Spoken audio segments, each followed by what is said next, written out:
हरिः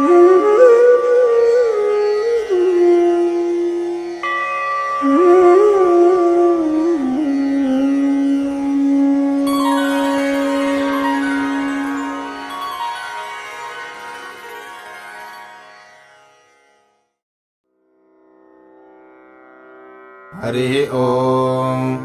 अथ चण्डीकवचम्। श्रीगणेशाय नमः। श्रीसरस्वत्यै नमः। श्रीगुरुभ्यो नमः। श्रीकुलदेवतायै नमः। अविघ्नमस्तु। ॐ नारायणाय नमः। ॐ नराय नरोत्तमाय नमः। ॐ सरस्वतीदेव्यै नमः। ॐ वेदव्यासाय नमः। अस्य श्रीचण्डीकवचस्य ब्रह्मा ऋषिः अनुष्टुप्छन्दः चामुण्डा देवता अङ्गन्यासोक्तमातरो बीजम् दिग्बन्धदेवतास्तत्त्वम् श्रीजगदम्बा प्रीत्यर्थे जपे विनियोगः। ॐ नमश्चण्डिकायै। ॐ मार्कण्डेय उवाच ॐ यद्गुह्यम् परमल्लोके सर्वरक्षाकरम् नृणाम् यन्न कस्यचिदाख्यातम् तन्मे ब्रूहि पितामह। ब्रह्मोवाच अस्ति गुह्यतमो विप्र सर्वभूतोपकारकम् देव्यास्तु कवचम् पुण्यम् तच्छृणुष्व महामुने। प्रथमौ शैलपुत्रीति द्वितीयम् ब्रह्मचारिणी तृतीयम् चन्द्रघण्टेति कूष्माण्डेति चतुर्थकम् पञ्चमौ स्कन्दमातेति षष्ठम् कात्यायनीति च सप्तमम् कालरात्रिश्च महागौरीति चाष्टमम् नवमौ सिद्धिदात्री च नवदुर्गाः प्रकीर्तिताः। उक्तान्येतानि नामानि ब्रह्मणैव महात्मना अग्निना दह्यमानस्तु शत्रुमध्ये गतो रणे विषमे दुर्गमे चैव भयार्ताः शरणम् गताः। न तेषाम् जायते किञ्चिदशुभौ रणसङ्कटे नापदन्तस्य पश्यामि शोकदुःखभयम् न हि यैस्तु भक्त्या स्मृता नूनम् तेषाम् सिद्धिः प्रजायते। प्रेतसंस्था तु चामुण्डा वाराही महिषासना ऐन्द्रीगजसमारूढा वैष्णवी गरुडासना माहेश्वरी वृषारूढा कौमारी शिखिवाहना ब्राह्मी हंससमारूढा सर्वाभरणभूषिता नानाभरणशोभाढ्या नानारत्नोपशोभिताः दृश्यन्ते रथमारूढा देव्यः क्रोधसमाकुलाः। शङ्खम् चक्रम् गदाम् शक्तिम् हलम् च मुसलायुधम् केटकम् तोमरम् चैव परशुम् पाशमेव च कुन्तायुधम् त्रिशूलम् च शार्ङ्गमायुधमुत्तमम् दैत्यानाम् देहनाशाय भक्तानामभयाय च धारयन्त्यायुधानीत्थम् देवानाम् च हिताय वै। महाबले महोत्साहे महाभयविनाशिनि त्राहि माम् देवि दुष्प्रेक्ष्ये शत्रूणाम् भयवर्धिनि। प्राच्याम् रक्षतु मामैन्द्री आग्नेयामग्निदेवता दक्षिणेव तु वाराही नैऋत्याम् खड्गधारिणी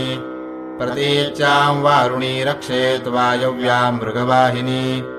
उदीच्याम् रक्षकौबेदी ईशान्याम् शूलधारिणी ऊर्ध्वम् ब्रह्माणी मे रक्षेत् अधस्तात् वैष्णवी तथा एवम् दशदिशो रक्षेच्चामुण्डा शववाहना जया मे अगर्तस्थातु विजया स्थातु पृष्ठतः अजिता वामपार्श्वे तु दक्षिणे चापराजिता शिखाम् मे द्योतिनी रक्षेतु मामूर्धिव्यवस्थिता मालाधरी ललाटे च भ्रुवौ रक्षेद्यशस्विनी त्रिनेत्रा च भ्रुवोर्मध्ये यमघण्टा च नासिके शङ्खिनी चक्षुषोर्मध्ये श्रोत्रयोर्द्वारवासिनी कपोलौ कालिका रक्षेत् कर्णमूले तु शाङ्करी नासिकायां सुगन्धा च उत्तरोष्ठे च चर्चिका अधरे चामृतकला जिह्वायाम् च सरस्वती दन्तान् रक्षतु कौमारी कण्ठमध्ये तु चण्डिका घण्टिकाम् चित्रघण्टा च महामाया च तालुके कामाक्षी चिबुकौ रक्षेत् वाचम् मे सर्वमङ्गला ग्रीवायाम् भद्रकाली च पृष्ठवंशे धनुर्धरी नीलग्रीवा बहिः कण्ठे नलिका नलकूबरी खड्गधारिण्युभौ स्कन्धौ बाहू मे वज्रधारिणी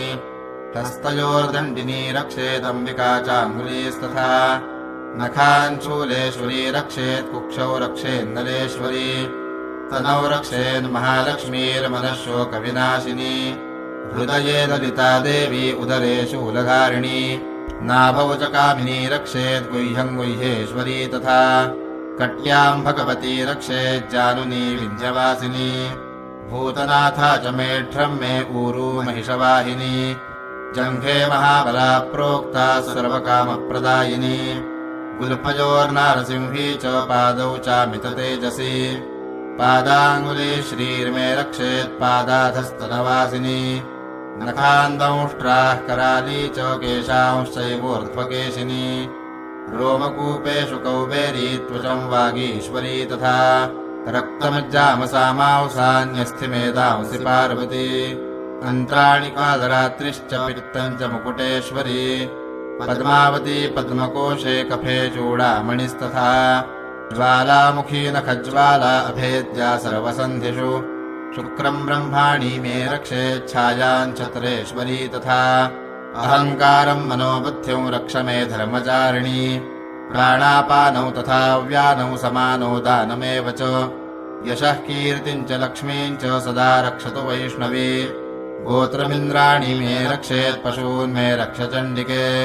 पुत्रान् रक्षेन्महालक्ष्मीर्भार्यां रक्षतु भैरवी मार्गं क्षेमकरी रक्षेत् विजया सर्वतः स्थिता रक्षाहीनं तु यत्स्थानं वरजितं कवचेन तु तत्सर्वं रक्ष मे देवि जयन्ती पापनाशिनी पदमेकं न गच्छेत्तु यदीच्छेच्छुभमात्मनः कवचेनावृतो नित्यं यत्र यत्राधिगच्छति तत्र तत्रार्थलाभश्च विजयः सार्वकामिकः यय्यं कामयते कामं तं प्राप्नोति निश्चितम् परमैश्वर्यमतुलं प्राप्स्यते भूतले पुमान्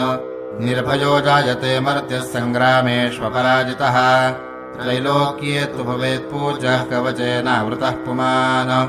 इदं तु देव्याः कवचं देवानामपि दुर्लभम् यः पठेत् प्रयतो नित्यं त्रिसन्ध्यं शुद्धयान्वितः दैवी कला भवेत्तस्य त्रैलोक्येऽप्यपराजितः जीवेद् वर्षशतं सागरम् अपमृत्युविवर्जितः नश्यन्ति व्याधयः सर्वे लूता विस्फोटकादयः स्थावरं जङ्गमं वापि कृत्रिमं चापि यद्विषम् आभिचाराणि सर्वाणि मन्त्रयन्त्राणि भूतले भूचराः खेचराश्चैव जलजाश्चोपदेशिकाः सहजाः कुलजामालाः शाकिनी डाकिनी तथा अन्तरिक्षचरा घोरा डाकिन्यश्च महाबलाः ग्रहभूतपिशाचाश्च यक्षगन्धर्वराक्षसाः ब्रह्मराक्षसवेतालाः कूष्माण्डा भैरवादयः नश्यन्ति दर्शनात्तस्य कवचे हृदि संस्थिते मानोन्नतिर्भवेद्राज्ञस्तेजो वृद्धिकरम् परम् यशसा वर्धते सोऽपि कीर्तिमण्डितभूतले जपेत् सप्तशतीं चण्डीं कृत्वा तु कवचम् पुरा यावद्भूमण्डलम् धत्ते सशैलवनकाननम् तावत्तिष्ठति मेदिन्यां सन्ततिः पुत्रपौत्रिकी देहान्ते परमौ स्थानं यत्सुरैरपि दुर्लभम् प्राप्नोति पुरुषो नित्यम् महामाया प्रसादतः वाराहपुराणे हरिहरब्रह्मविरचितम् देव्याः कवचम् अथ अर्गलास्तोत्रम् अस्य श्री अर्गलास्तोत्रमन्त्रस्य विष्णुरऋषिः अनुष्टुप्छन्दः श्रीमहालक्ष्मीर्देवता श्रीजगदम्बा प्रीतये जपे विनियोगः ॐ नमश्चण्डिकायै ॐ मार्कण्डेय उवाच जयन्ती मङ्गला काली भद्रकाली कपालिनी दुर्गा क्षमा शिवा धात्री स्वाहा स्वधा नमोऽस्तु ते मधुकैटभविद्रा विविधातृवरदे नमः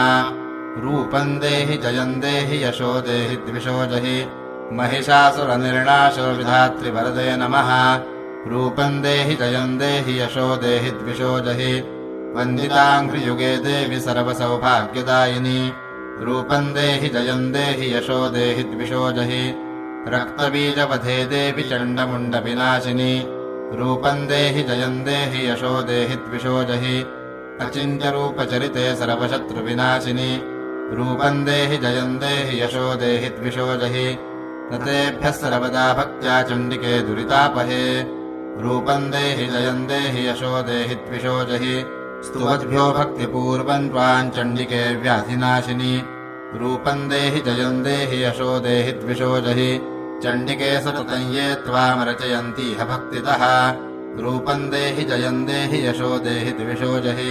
देहि सौभाग्यमारोग्यम् देहि देवि परौ सुखम् रूपम् देहि जयम् देहि यशो देहि द्विषो जहि विधेहि द्विषतान्नाशम् विधेहि बलमुच्चकैः रूपम् देहि जयम् देहि यशो देहि द्विषो जहि विधेहि देवि कल्याणम् विधेहि परमाश्रियम् रूपम् देहि जयम् देहि यशो देहि द्विषो जहि विद्यावन्तम् यशस्वन्तम् लक्ष्मीवन्तम् जनम् कुरु रूपम् देहि जयम् देहि यशो देहि द्विषो जहि प्रचण्डदैत्यदर्पघ्ने चण्डिके प्रणताय मे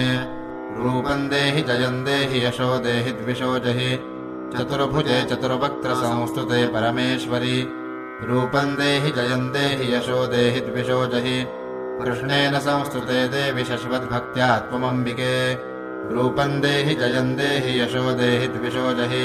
हिमाचलसुतानाथ संस्तुते परमेश्वरि रूपम् देहि जयम् देहि यशो देहि द्विषो जहि सुरासुरशिरोरत्ननिहृष्टचरणेऽम्बिके रूपम् देहि जयम् देहि यशो देहि द्विषो जहि इन्द्राणीपतिसदभाव पूजिते परमेश्वरि रूपम् देहि जयम् देहि यशो देहि द्विषो जहि देवि भक्तजनोद्दामदत्तानन्दोदयेऽम्बिके रूपम् देहि जयम् देहि यशो देहि द्विषो जहि पुत्रान् देहि धनम् देहि सर्वकामांश्च देहि मे रूपम् देहि जयम् देहि यशो देहि द्विषो जहि पत्नीम् मनोरमाम् देहि मनोवृत्तानुसारिणीम् तारिणीम् दुर्गसंसारसागरस्य कुलोद्भवाम् इदम् स्तोत्रम् पठित्वा तु महास्तोत्रम् पठेन्नरः स तु सप्तशतीसङ्ख्यावरमाप्नोति सम्पदाम् मार्कण्डेयपुराणे अर्गलास्तोत्रम् अथ कीलकम् अस्य श्रीकीलकस्तोत्रमन्त्रस्य शिवऋषिः अनुष्टुप्छन्दः श्रीमहासरस्वती देवता श्रीजगदम्बा प्रीत्यर्थम् जपे विनियोगः ॐ नमश्चण्डिकायै ॐ मार्कण्डेय उवाच विशुद्धज्ञानदेहाय त्रिवेदी दिव्यचक्षुषे श्रेयः प्राप्तिनिमित्ताय नमः सोमार्थधारिणे सर्वमेतद्विनायस्तु मन्त्राणामपि कीलकम् सोऽपि क्षेममवाप्नोति सततम् जाप्य तत्परः सिद्ध्यन्युच्चाटनादीनि वस्तूनि सकलान्यपि एतेन स्तुवता नित्यम् स्तोत्रमात्रेण सिद्ध्यति न मन्त्रो नौषधम् तत्र न किञ्चिदपि विद्यते विना जाप्येन सिद्ध्येत सर्वमुच्चाटनादिकम् समकराण्यपि सिद्ध्यन्ति लोकशङ्कामिमाहरः कृत्वा निमन्त्रयामास सर्वमेवमिदम् शुभम् स्तोत्रम् वै चण्डिकायास्तु तच्च गुह्यम् चकारसः समाप्तिर्न च पुण्यस्य तायथा वन्नियन्त्रणाम् सोऽपि क्षेममवाप्नोति सर्वमेव न संशयः कृष्णायाम् वा चतुर्दश्यामष्टम्याम् वा समाहितः ददाति प्रतिगृह्णाति नान्यथैषा प्रसीदति इत्थम् रूपेण कीलेन महादेवेन कीलितम् यो निष्कीलाम् विधायैनान् नित्यम् जपति सुस्फुटम् ससिद्धः सगणः सोऽपि गन्धर्वो जायते वने न चैवाप्यटतस्तस्य भयम् क्वापि हि जायते नापमृत्युवशं याति मृतो मोक्षमवाप्नुयात् ज्ञात्वा प्रारभ्य कुर्वीतैह कुर्वाणो विनश्यति ततो ज्ञात्वैव सम्पन्नमिदम् प्रारभ्यते बुधैः सौभाग्यादि च यत्किञ्चित् दृश्यते ललनाजने तत्सर्वम् तत्प्रसादेन तेन चाप्यविदौ शुभम् शनैस्तु जप्यमानेऽस्मिन् स्तोत्रे सम्पत्तिरुच्चकैः भवत्येव समग्रापि ततः प्रारभ्यमेव तत् ऐश्वर्यम् यत्प्रसादेन सौभाग्यारोग्यसम्पदः शत्रुहानिः परो मोक्षस्तूयते सा न किञ्चनैः भगवत्याः कीलकस्तोत्रम् अथ ध्यानम् खड्गम् च करगदेषु चापपरिघान् शूलम् भुषुण्डीम् शिरः शङ्खौ सन्धरतीम् करैस्त्रिनयनाौ सर्वाङ्गभूषावृताम् नीलाश्मद्युतिमास्य पाददशकाम् सेवे महाकालिकाम् यामस्तौ स्वपिते हरौ कमलजो हन्तुम् मधुम् कैटभम् अक्षस्रक्परशो गदेषु कुलिशम् पदमन्धनुः कुण्डिकाम् दण्डौ शक्तिमसिञ्च चरमजलजम् घण्टाम् सुराभाजनम् शूलम् पाशसुदर्शने च दधतीम् हस्तैः प्रवालप्रभाम् सेवे सैरिभमरदिनीमिह महालक्ष्मीं सरोजस्थिताम् घण्टाशूलहलानि शङ्खमुसले चक्रम् धनुः सायकम् हस्ताब्जैर्दधतीङ्घनान्तविलसच्छीतांशुतुल्यप्रभाम्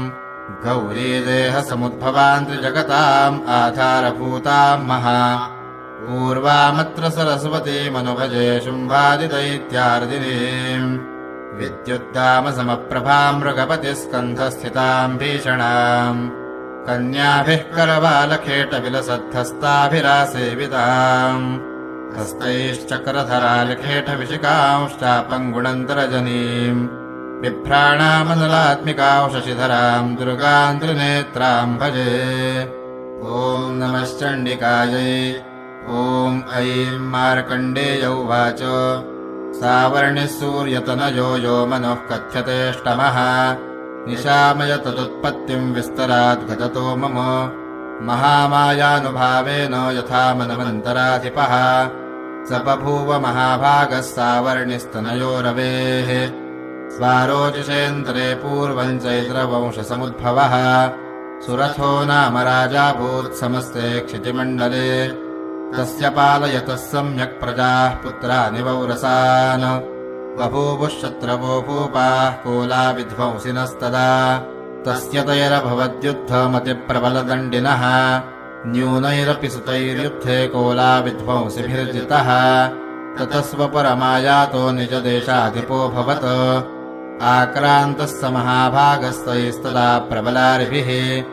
अमात्यैर्बलिभिर्दुष्टैर्दुर्बलस्य दुरात्मभिः कोशोबलम् चापहृतम् तत्रापि स्वपुरे ततः ततो मृगया व्याजेन ऋतस्वाम्यस्य भूपतिः एकाकी हयमारुह्य जगामगहनौ वनम् स तत्राश्रमवद्राक्षी द्विजवर्यस्य मेधसः प्रशान्तश्वापदाकीर्णम् मुनिशिष्योपशोभितम् तस्थौ कञ्चित्सकालम् च मुनिना तेन सत्कृतः इतश्चेतश्च विचरंस्तस्मिन् मुनिवराश्रमे सोचिन्तयत्तदा तत्र ममत्वाकृष्टमानसः मत्पूर्वैः पालितम् पूर्वम् मया हीनम् पुरम् हि तत् मद्भृत्यैस्तैरसद्वृत्तैर्धर्मतः पाल्यते न वा न जाने स प्रधानो मे शूरो हस्ति सदा मदः मम वैरिवशय्यातः कान् भोगानुपलप्स्यते ये ममानुगता नित्यम् प्रसादधनभोजनैः अनुवृत्तिम् ध्रुवन्तेऽद्य कुर्वन्त्यन्यमहीभृताम् असम्यक् व्ययशीलैस्तैः कुर्वद्भिः सततव्ययम् सञ्चितः सोऽतिदुःखेन क्षयम् कोशो गमिष्यति एतच्चान्यच्च सततम् चिन्तयामास पार्थिवः तत्र विप्राश्रमाभ्यासे वैश्यमेकम् ददर्शसः सपृष्टस्तेन कस्त्वम् भो हेतुश्चागमनेऽत्रकः सशोक इव कस्मात् त्वम् दुर्मना इव लक्ष्यसे इत्याकर्ण्यवचस्तस्य भूपतेः प्रणयोदितम् प्रत्युवाच सतम् वैश्यः प्रश्रयावनतो नृपम् वैश्य उवाच समाधिर्नाम वैश्योऽहमुत्पन्नो धनिनाङ्कुले पुत्रदारैर्निरस्तश्च धनलोभादसाधुभिः विहीनश्च धनैर्दारैः पुत्रैरादाय मे धनम् वनमभ्यागतो दुःखी निरस्तश्चाप्तबन्धुभिः सोऽहन्न वेद्मि पुत्राणाम् कुशलाकुशलात्मिकाम् प्रवृत्तिम् स्वजनानाम् च दाराणाम् चात्र संस्थितः किन्नु तेषाम् गृहे क्षेममक्षेमम् किन्नु साम्प्रतम् कथम् ते किन्नु सतवृत्ता दुर्वृत्ताः किन्नु मे सुताः राजोवाच यैर्निरस्तो भवाल्लुब्धैः पुत्रदारादिभिर्धनैः तेषु किम् भवतः स्नेहमनुमध्नाति मानसम् वैश्य उवाच एवमेतद्यथा प्राह भवानस्मद्गतम् वचः किम् करोमि न बध्नाति मम निष्ठुरताम् मनः यैः सन्त्यज्य पितृस्नेहम् धनलुब्धैर्निराकृतः पतिस्वजनहार्दम् च हार्दितेष्वेव मे मनः किमेतन्नाभिजानामि जानन्नपि महामते यत्प्रेम प्रवणम् चित्तम् विगुणेष्वपि बन्धुषु तेषाम् कृते मे निःश्वासो दौर्मनस्यम् च जायते करोमि कियन्न मनस्तेष्वप्रीतिशिनुष्ठुरम् मार्कण्डेय उवाच ततस्तौ सहितौ विप्रो तम् मुनिौ समुपस्थितौ समाधिर्नाम वैश्योऽसौ स च पार्थिवसत्तमः कृत्वा तौ यथा न्यायम् यथार्हन्तेन संविदम् उपविष्टौ कथाः काश्चिच्चक्रतुर्वैश्यपार्थिवौ राजोवाच भगवंस्त्वामहम् प्रष्टुम् इच्छाम्येकम् वरस्वदत् दुःखाय जनमे मनसः स्वचित्तायत्तताम् विना मम त्वङ्गतराज्यस्य राज्याङ्गेष्वखिलेष्वपि जानतोऽपि यथाज्ञस्य किमेतनमुनिसत्तम अयम् च निकृतः पुत्रैर्दारैर्भृत्यैस्तथोज्झितः स्वजनेन च सन्त्यक्तस्तेषु हार्दी तथाप्यति एवमेष रताहम् च द्वावप्यत्यन्तरुत्थितौ दृष्टदोषेऽपि विषये मम त्वाकृष्टमानसौ तत्किमेतनमहाभागयनमोहो ज्ञानिनोरपि ममास्य च भवत्येषा विवेकान्धस्य मूढता ऋषिरुवाच ज्ञानमस्ति समस्तस्य जन्तोर्विषयगोचरे विषयाश्च महाभाग यान्ति चैवम् पृथक् पृथक् दिवान्धाः प्राणिनः केचिद्रात्रावन्दास्तथा परे केचिद्दिवा तथा रात्रौ प्राणिनस्तुल्यदृष्टयः ज्ञानिनो मनुजाः सत्यम् किन्नु तेन हि केवलम्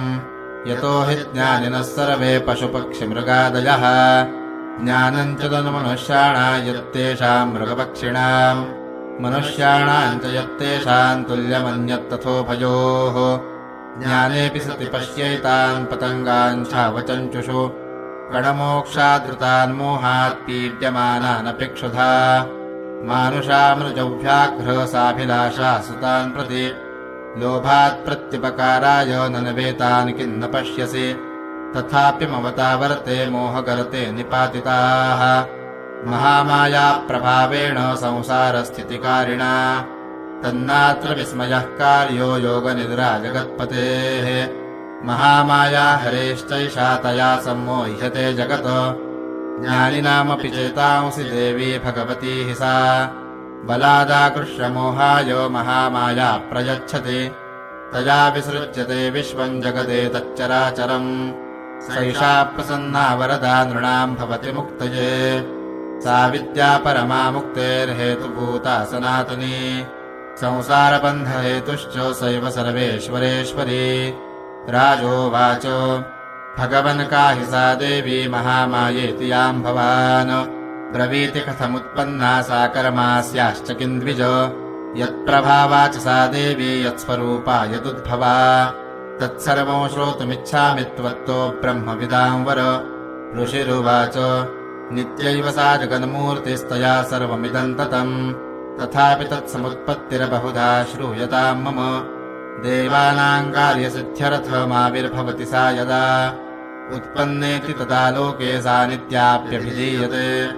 योगनिद्रा यदा विष्णुर्जगत्ये कारणवीकृते आस्तीर्यशेषमभजत्कल्पान्ते भगवान् प्रभुः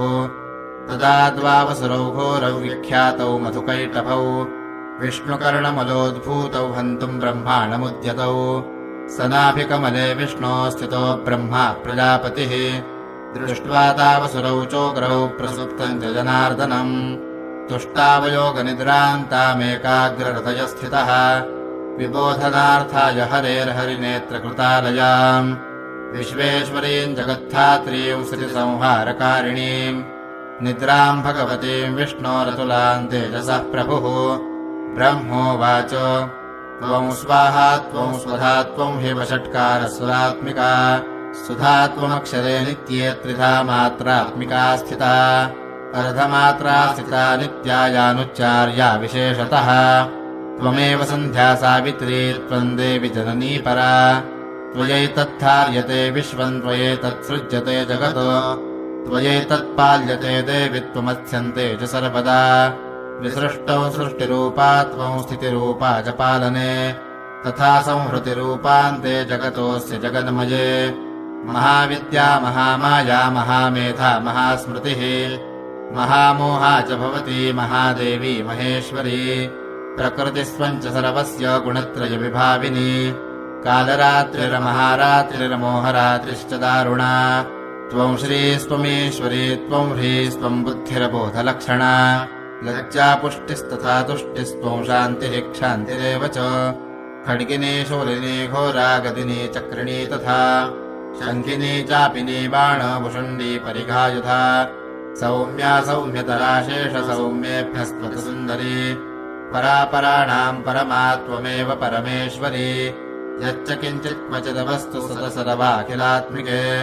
तस्य सर्वस्य या शक्तिः सा त्वम् किं स्तूयसे मया यया त्वया जगत्स्रष्टा जगत्पात्यत्यो जगत् सोऽपि निद्रावशन्नीतः कस्त्वां स्तोतुमिहेश्वरः विष्णुः शरीरग्रहणमहमीशान एव च कारितास्ते यतोतस्त्वाम् कस्तोतुं शक्तिमान् भवेत् सा त्वमित्थम् प्रभावैः स्वैरुदारैर्देवि संस्तुता मोहयैत उदुराधर्षा वसुरौ मधुकैटभौ प्रबोधम् च जगत्स्वामी नीयतामच्युतो लघु बोधश्च क्रियतामस्य हन्तुमेतौ महासुरौ ऋषिरुवाच एवं स्तुता तदा देवी तामसी तत्र वेधसा विष्णोः प्रबोधनार्थाय निहन्तुम् मधुकैटभौ नेत्रास्य नासिका बाहुहृदयेभ्यस्तथोरसः निर्गम्यदर्शनेतस्थौ ब्रह्मणो व्यक्तजनमनः उत्तस्थौ च जगन्नाथस्तया मुक्तो जनार्दनः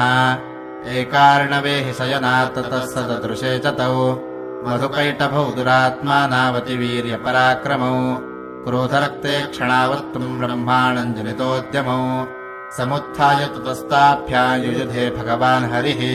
पञ्चवर्षसहस्राणि बाहुप्रहरणो विभुः तावप्यतिबलोन्मत्तौ महामाया विमोहितौ उक्तवन्तौ वरोस्मत्तो व्रियतामिति केशवम् श्रीभगवानुवाच भवेतामद्य मे तुष्टौ मम वध्या उभावपि किमन्येन वरेणात्र एतावद्धिव्रतम् मया ऋषिरुवाच वञ्चिताभ्यामिति तदा सर्वमापोमयम् जगत् विलोक्यताभ्याम् गदितो भगवान् कमले क्षणः आवाञ्जहि न यत्रोर्वी सलिलेन परिप्लुता ऋषिरुवाच तथेत्युक्त्वा भगवता शङ्खचकरगदाभृता कृत्वा चक्रेण वैच्छिन्ने जघने शिरसि तयोः एवमेषा समुत्पन्ना ब्रह्मणा संस्तुता स्वयम्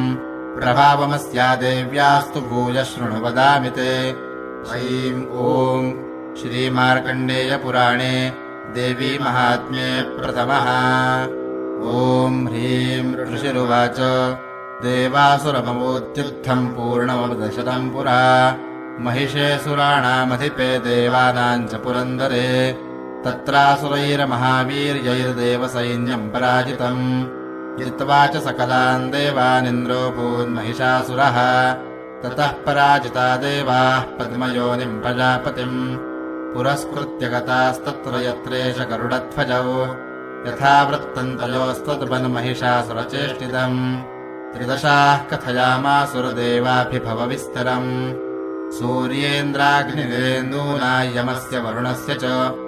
अन्येषाम् चाधिकारान् स स्वयमेवाधितिष्ठति त्वरगान् निराकृताः सर्वे तेन देवगणा भुवि विचरन्ति यथा मर्त्या महिषेण दुरात्मना एतदवः कथितं सर्वममरारिविचेष्टितम् शरणम् च प्रपन्ना स्मो वधस्तस्य विचिन्त्यताम् इत्थम् निशम्य देवानाम् वचांसि मधुसूदनः चकारकोपौ शम्भुश्च भ्रुकुटीकुटिलाननौ ततोऽतिकोपपूर्णस्य चक्रिणो वदनात्ततः निश्चक्राम महत्तेजो ब्रह्मणः शङ्करस्य च अन्येषाम् च इव देवानाम् शक्रादीनाम् शरीरतः निर्गतौ सुमहत्तेजस्तच्चैक्यौ समगच्छत अतीव तेजसः कूटम् ज्वलन्तमिव पर्वतम् ददृशुस्ते सुरास्तत्र ज्वालाव्याप्तदिगन्तरम् अतुलम् तत्र तत्तेजः सर्वदेव शरीरजम् एकस्थम् तदभून्नारी व्याप्तलोकत्रयम् द्विषा यदभूच्छाम् भवन् तेजस्तेनाजायत तन्मुखम् याम्येन चाभवन् केशा बाहवो विष्णुतेजसा सौम्येन स्तनयोर्युग्मम् मध्यम् च इन्द्रेण चाभवत्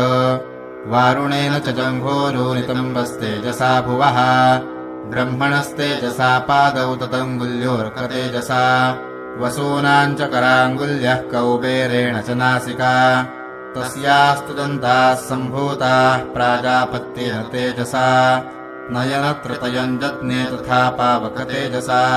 भ्रुवौ च सन्धयोस्तेजः श्रवणावनिलस्य च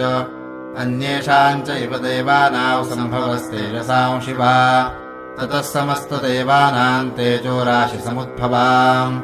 ताम् विलोक्य मुदम् प्रापुरमरा महिषार्दिताः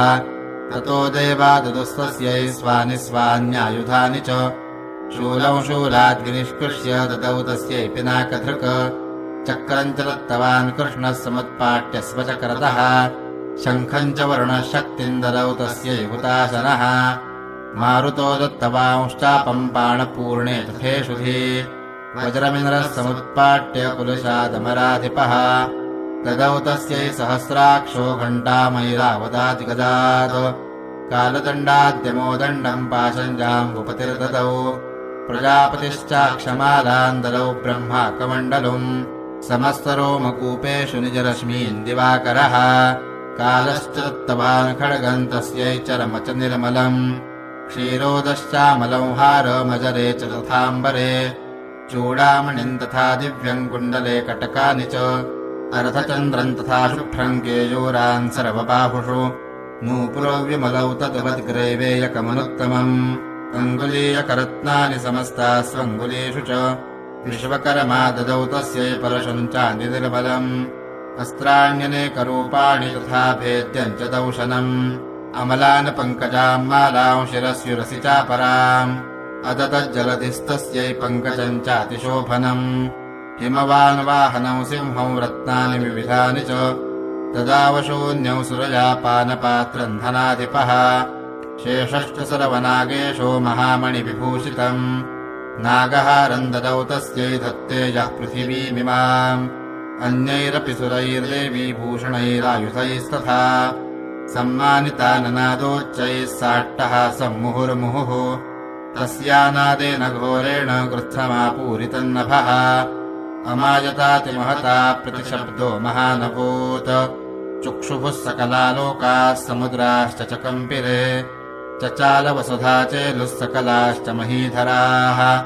जयेति देवाश्च मुदा तामूचुस्युमवाहिनीम् तुष्टुगुरुमुनयश्चैनाम् भक्तिनम्रात्ममूर्तयः दृष्ट्वा समस्तौ संक्षुब्धम् त्रैलोक्यममरारयः सन्नद्धाखिलसैन्यास्ते समुत्तस्थुरुदायुधाः आह किमेतदिति क्रोधादाभाष्य महिषासुरः अभ्यदावत तौ शब्दमशेषैरसुरैर्वृतः स ददर्श ततो देवीम् व्याप्तलोकत्रयान्त्विषा पादाक्रान्त्यानतभुवम् किरीटोल्लिखिताम्बराम् शोभिताशेषपातालाम् धनुर्जानिस्वनेन ताम् दिशो भुजसहस्रेण समन्ताद्व्याप्य संस्थिताम् ततः प्रववृते युद्धम् तया देव्यासुरद्विषाम् शस्त्रास्त्रैर्बहुधा मुक्तैरादीपितदिगन्तरम् महिषासुरसेनानीश्चिक्षुराख्यो महासुरः युयुधे चामरश्चान्यैश्चतुरङ्गबलान्वितः रथानामयुतैः षड्भिरुदग्राख्यो महासुरः अयुध्यतायुतानाम् च सहस्रेण महाहनुः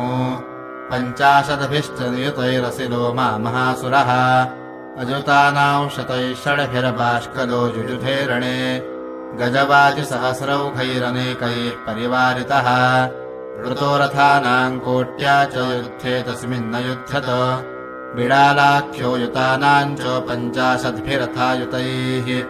युयुधे संयुगे तत्र रथानाम् परिवारितः अन्ये च तत्रायुतशो रथनागहयैर्वृताः युयुधुः संयुगे देव्या सह तत्र महासुराः कोटिकोटिसहस्रैस्तु रथानाम् दन्तिनाम् तथा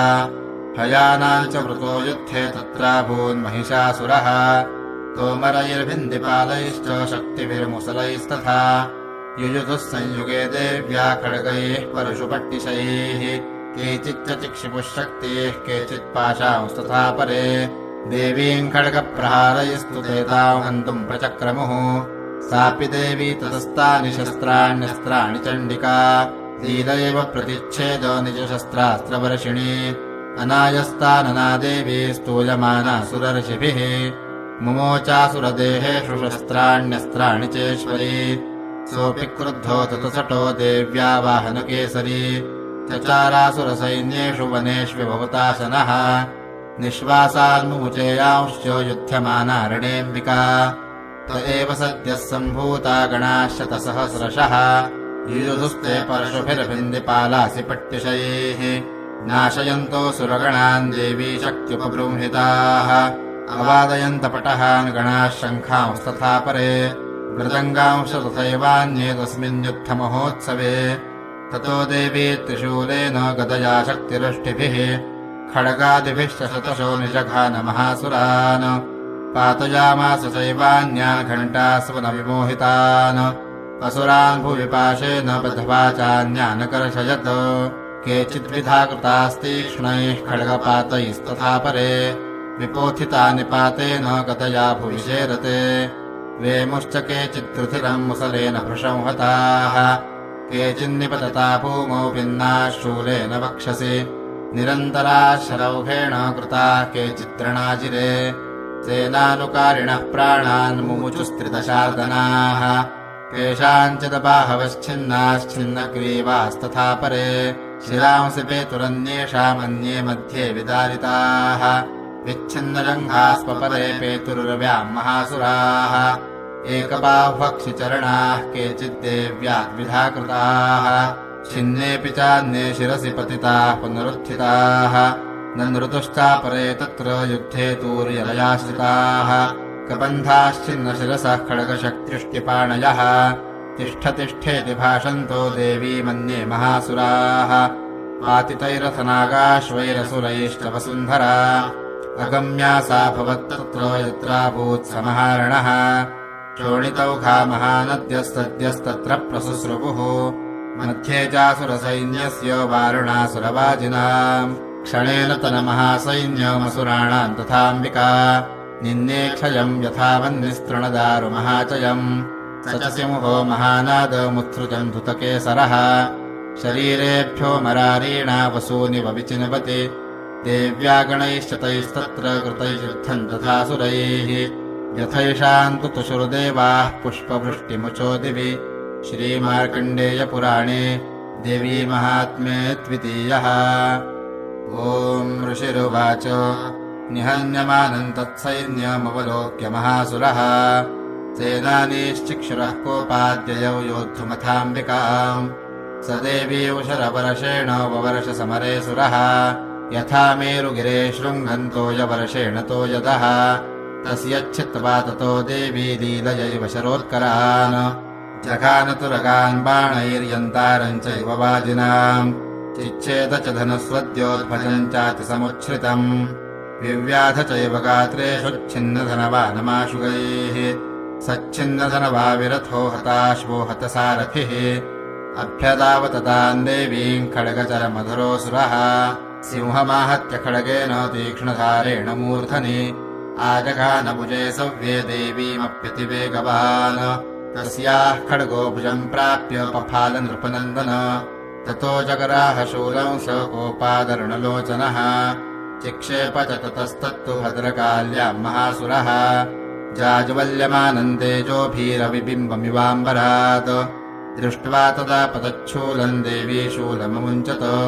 तेन तच्छततानीतम् शूलम् स च महासुरः हते तस्मिन् महावीर्ये महिषस्य च मूपतौ आजगामगजारूढश्चामरस्त्रिदशार्दनः सोऽपि शक्तिम् मुमोचाथ देव्यास्तामम्बिकाधृतम् हुङ्काराभिहताम् भूमौ पातयामास निष्प्रभाम् भग्नाौ शक्तिम् निपतिताम् दृष्ट्वा क्रोधसमन्वितः चिक्षेप चामरशूलम् बाणैस्तदपि साच्छिनत ततः सिंहः समुत्पत्य गजकुम्भान्तरे स्थितः बाहुयुद्धेन युयुधे तेनोच्चैस्त्रिदशारिणा युध्यमानौ ततस्तौ तु तस्मान्नागान्महीम् गतौ युयुधातेति सौरब्धौ प्रहारैरतिदारुणैः ततो वेगात्मुत्पत्य निपत्य च मृगारिणा करप्रहारेण शिरश्चामरस्य पृथक् कृतम् उदगरश्चरणे देव्या शिलावृक्षादिभिर्हतः दन्तमुष्टितलैश्चैव करालश्च निपातितः देवी क्रुद्धा गता पातैश्चूर्णयामास चोत्थतम् बाष्कलम् भिन्दिपालेन बाणैस्ताम्रम् तथान्धकम् उग्रास्य मुकरवीर्यम् च तथैव च महाहनुम् त्रिनेत्रा च त्रिशूलेन जघान परमेश्वरी बिडालस्यासि नाकायात् पातयामास वै शिरः दुर्धरम् दुर्मुखम् चोभौ शरैर्निन्येयमक्षयम् एवं सङ्क्षीयमाणे तु स्वसैन्ये महिषासुरः माहिषेण स्वरूपेण त्रासयामास तान् गणान् कांश्चित्तुण्डप्रहारेण खुरक्षेपैस्तथा परान्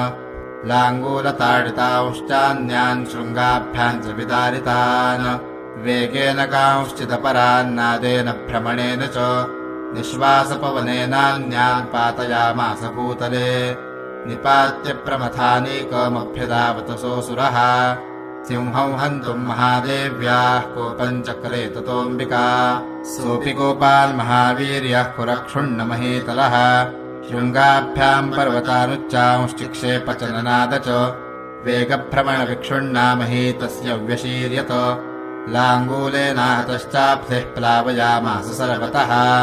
धृतशृङ्गविभिन्नाश्च खण्डम् खण्डय्ययुर्घनाः श्वासानिलास्ता शतशो निपेतुर्नभसोचलाः यति क्रोधसमात्मातमापतन्तम् महासुरम् दृष्ट्वा सा चण्डिका कोपम् तदवधाय तदाकरोत् सा क्षिप्त्वा तस्य वैपाशन्तम् बबन्ध महासुरम् तत्याजमाहिषौ रूपं सोऽपि बद्धो महामृधे ततः सिंहो भवत्सद्यो यावत्तस्याम्बिका शिरः छिनत्ति तावत्पुरुषः खड्गपाणिरदृश्यत तत एवाशु पुरुषम् देवी चिच्छेदसायकैः तम् खड्गचरमणा सार्धम् ततः सोऽभून्महागजः करेण च महासिंहम् तम् च कर्ष च गर्ज च कर्षतस्तु करम् देवी खड्गेन निरकृन्तत ततो महासुरो भूयो माहिषम् वपुरा स्थितः तथैव क्षोभयामास त्रैलोक्यौ सचराचरम् ततः क्रुद्धा जगन्माता चण्डिकापानमुत्तमम् पपौ पुनः पुनश्चैव जहासारुणलोचना ननर्दचासुरः सोऽपि बलवीर्यमदोत्थतः विषाणाभ्याम् च चिक्षेप चण्डिकाम् प्रतिभूधरान् सा च तान् प्रहितांस्तेन चूर्णयन्ती शरोत्करैः उवाच तम् मदोद्धूतमुखरागाकुलाक्षरम् देव्युवाच गर्ज गर्ज क्षणम् मूढ मधु यावत् पिबाम्यहम् मया त्वयि हतेऽत्रैव गर्जिष्यन्त्याशु देवताः ऋषिरुवाच एवमुक्त्वा समुत्पत्य सारूढा तम् महासुरम् पादेनाक्रम्य कण्ठे च शूलैनैनमताडयत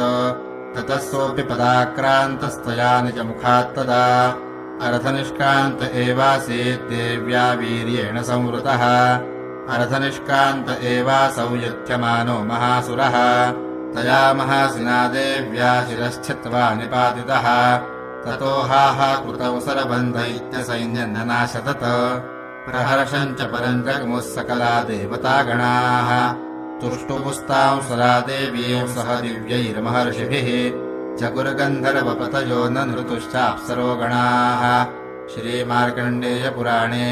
देवी महात्म्ये तृतीयः। ॐ ऋषिरुवाच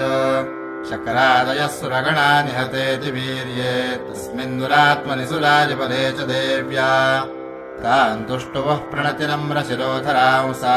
वाग्भिः प्रहर्षपुलकोद्गमचारुदेहाः देव्या ययातु तमिदम् जगदात्मशक्त्या निःशेषदेवगणशक्तिसमूहमूर्त्या तामम्बिकामखिलदेवमहर्षिपूज्याम् अभक्त्यानता स्म विदधातु शुभानि सा नः यस्याः प्रभावमतुलम् भगवाननन्तो ब्रह्माहरश्च न हि वक्तुमलम् बलम् च सा चण्डिकाखिलजगत्परिपालनाय नाशाय चाशुभभयस्य मतिम् करोतु या श्रीस्वयं सुकृतिनाम् भवनेषु लक्ष्मीः पापात्मनाम् कृतधियाम् हृदयेषु बुद्धिः श्रद्धा सुताम् कुलजनप्रभवस्य लज्जा ताम् त्वान्नता स्म परिपालय देवि विश्वम् किम् वर्णयाम तव रूपमचिन्त्यमेतत् किञ्चातिवीर्यमसुरक्षयकारि भूरि किञ्चाहवेषु चरितानि तवातियानि सर्वेषु देव्यसुरदेवगणादिकेषु हेतुः समस्तजगताम् त्रिगुणापि दोषैः न ज्ञायसे हरिहरादिभिरप्यपारा सर्वाश्रयाखिलमिदम् जगदौषभूत मव्याकृता हि परमा प्रकृतिस्त्वमाद्या यस्या समस्तसुरता समुदीरणेन तृप्तिम् प्रयाति सकलेषु मखेषु देवि स्वाहासि वै पितृगणस्य च तृप्तिहेतुः उच्चार्यसे त्वमत एव जनैः स्वधा च या मुक्तिहेतुरविचिन्त्य महाव्रता त्वम् अभ्यस्यसे सुनियतेन्द्रियतत्त्वसारयैः मोक्षार्थिभिर्मुनिभिरस्तसमस्तदोषैः इत्यासि सा भगवती परमा हि देवी शब्दात्मिका सुमदरगजुषान्निधान मुद्गीतरम्यपदपाठवताञ्जसाम्नाम् देवी त्रयी भगवती भवभावनाय वार्तासि सर्वजगताम् परमातिहन्त्री मेधासि देवि विदिताखिलशास्त्रसारा दुर्गासि दुर्गभवसागरनौरसङ्गा श्रीष्कैटभागिहृदयैककृतादिवासा गौरि त्वमेव शशिमौलिकृतप्रतिष्ठा ईषत्सहासममलम् परिपूर्णचन्द्र बिम्बानुकारिकनकोत्तमकान्तिकान्तम् अत्यद्भुतम् प्रहृतमात्तरुषा तथापि वक्त्रम् विलोक्य सहसा महिषासुरेण दृष्ट्वा तु देवि कुपितम् भ्रुकुटीकराल मुद्यच्छशाङ्कसदृशच्छवियन्न सद्यः प्राणान्मुमोच महिषस्तरतीव चित्रम् कैर्जीव्यते हि कुपितान्तकदर्शनेन देवि प्रसीद परमा भवती भवाय सद्यो विनाशयसि कोपवती कुलानि विज्ञातमेतदनुमेव यतस्तमेतम् नीतम् बलौ सुविपुलम् महिषासुरस्य ते सम्मता जनपदेषु धनानि तेषाम् तेषा यशांसि न च सीदति बन्धुवर्गः धन्यास्त एव निभृतात्मरजवृत्यदारा येषाम् सदाभ्युदयधा भवति प्रसन्ना धर्म्याणि देवि सकलानि सदैव कर्माण्यत्यादृतः प्रतिदिनौ सुकृते करोति स्वर्गम् प्रयाति चितो भवति प्रसादात् लोकत्रयेऽपि फलदानुदेवि तेन दुर्गे स्मृता हरसि भीतिमशेषजन्तोः स्वस्थैः स्मृता मतिमतीव शुभान् ददासि दारिद्र्यदुःखभयहारिणिका त्वदन्या सर्वोपकारकरणाय सुदारदचित्ता एभिर्हतैर्जगतुपैति सुखम् तथैते कुर्वन्तु नाम नरकाय चिराय पापम् सङ्ग्राममृत्युमधिगम्य दिवम् प्रयान्तु मतवेति नूनमहितानि विनिहंसि देवि दृष्ट्वैव किन्न भवते प्रकरोति भस्म सर्वासुरा नरेषु यत्प्रहिणोषि शस्त्रम् लोकान् प्रयान्ति रिपवोऽपि हि शस्त्रपूता इत्थम् मतिर्भवति तेष्वहितेषु साध्वी खड्गप्रभानिकरविस्फुरणैस्तथोग्रैः शूलाग्रकान्तिनवहेन दृशोऽसुराणाम् यन्नागता विलयमौषुमदिन्दुखण्ड योग्याननन्तमविलोकयतान्तदेतत् दुर्वृत्तवृत्तशमनम् तव देवि शीलम् रूपम् तथैतदविचिन्त्यमतुल्यमन्यैः वीर्यम् च हन्तृहृतदेव पराक्रमाणाम् वैरिष्वपि प्रकटितैव दया त्वयेत्थम् केनोपमा भवतु तेऽस्य पराक्रमस्य रूपम् च शत्रुभयकार्यतिहारि कुत्र चित्ते कृपा समरनिष्ठुरता च दृष्टा त्वय्येव देवि वरदे भुवनत्रयेऽपि त्रैलोक्यमेतदखिलम् रिपुनाशनेन त्रातम् त्वया समरमूर्धनितेऽपि हत्वा नीतादिवौ रिपुगणा भयमप्यपास्तम् अस्माकमुन्मदसुराज भवन्नमस्ते शूलेन पाहि नो देवि पाहि खड्गेन चाम्बिके घण्टास्वनेन नः पाहि चापज्यानिस्वनेन च राज्याम् रक्ष प्रतीच्चाम् च चण्डिके रक्ष दक्षिणे ब्राह्मणेनात्मशूलस्य उत्तरस्यान्तथेश्वरि सौम्यानि यानि रूपाणि त्रैलोक्ये विचरन्ति ते यानि चात्यन्तघोराणि ते रक्षास्मांस्तथा भुवम् खड्गशूलगदादीनि यानि चास्त्राणि तेऽम्बिके करपल्लवसङ्गीनि तैरस्मान् रक्ष सर्वतः ऋषिरुवाच एवं स्तुतासुरैर्दिव्यैः कुसुमैर्नन्दनोद्भवैः अर्चिता जगताम् धात्री तथा गन्धानुलेपनैः भक्त्या समस्तैस्त्रिदशैर्दिव्यैर्धूपैः सुधूपिता प्राह प्रसाद सुमुखी समस्तान् प्रणतान् सुरान् देव्युवाच प्रियताम् त्रिदशाः सर्वे यदस्मत्तोऽभिवाञ्छितम् देवा ऊचुः भगवत्या कृतौ सर्वन्न किञ्चिदवशिष्यते यदयन्निहतः शत्रुरस्माकम् महिषासुरः यदि चापि परो देयस्त्वयास्माकम् महेश्वरि संस्मृता त्वन्नो हिंसेथाः परमापदः यश्च मर्त्यस्तवैरेभिस्त्वां स्तोष्यत्यमलानने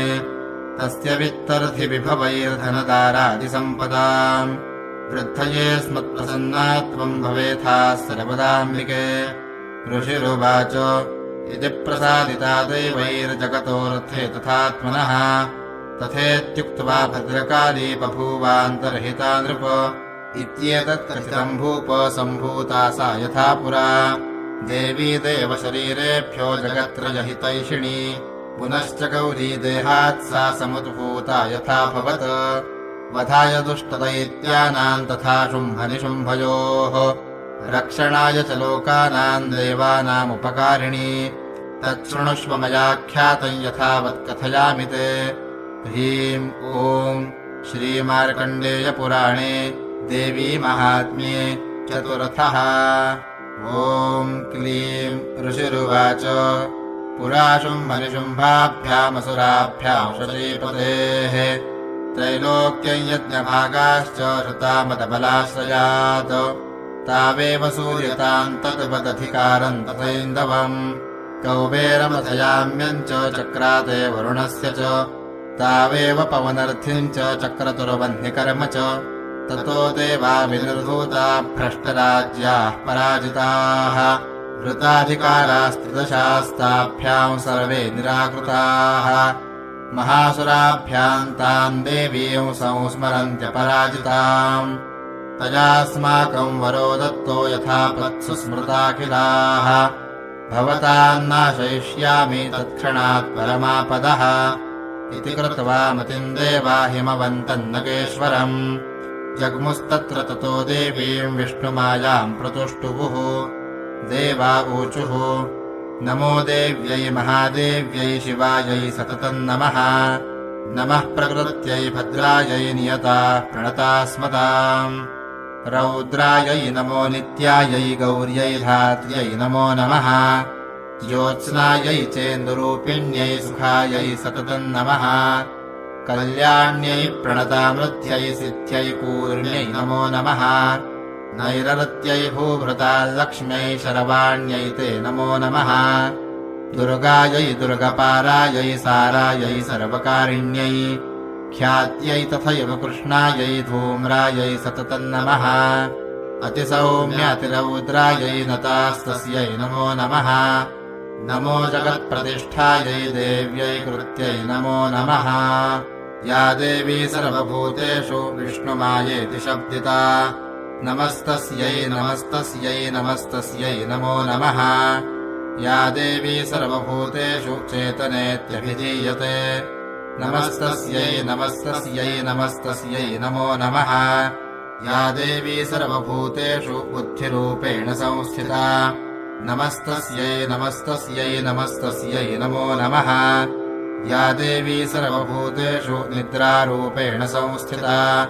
नमस्तस्यै नमस्तस्यै नमस्तस्यै नमो नमः या देवी सर्वभूतेषु क्षुधारूपेण संस्थिता नमस्तस्यै नमस्तस्यै नमस्तस्यै नमो नमः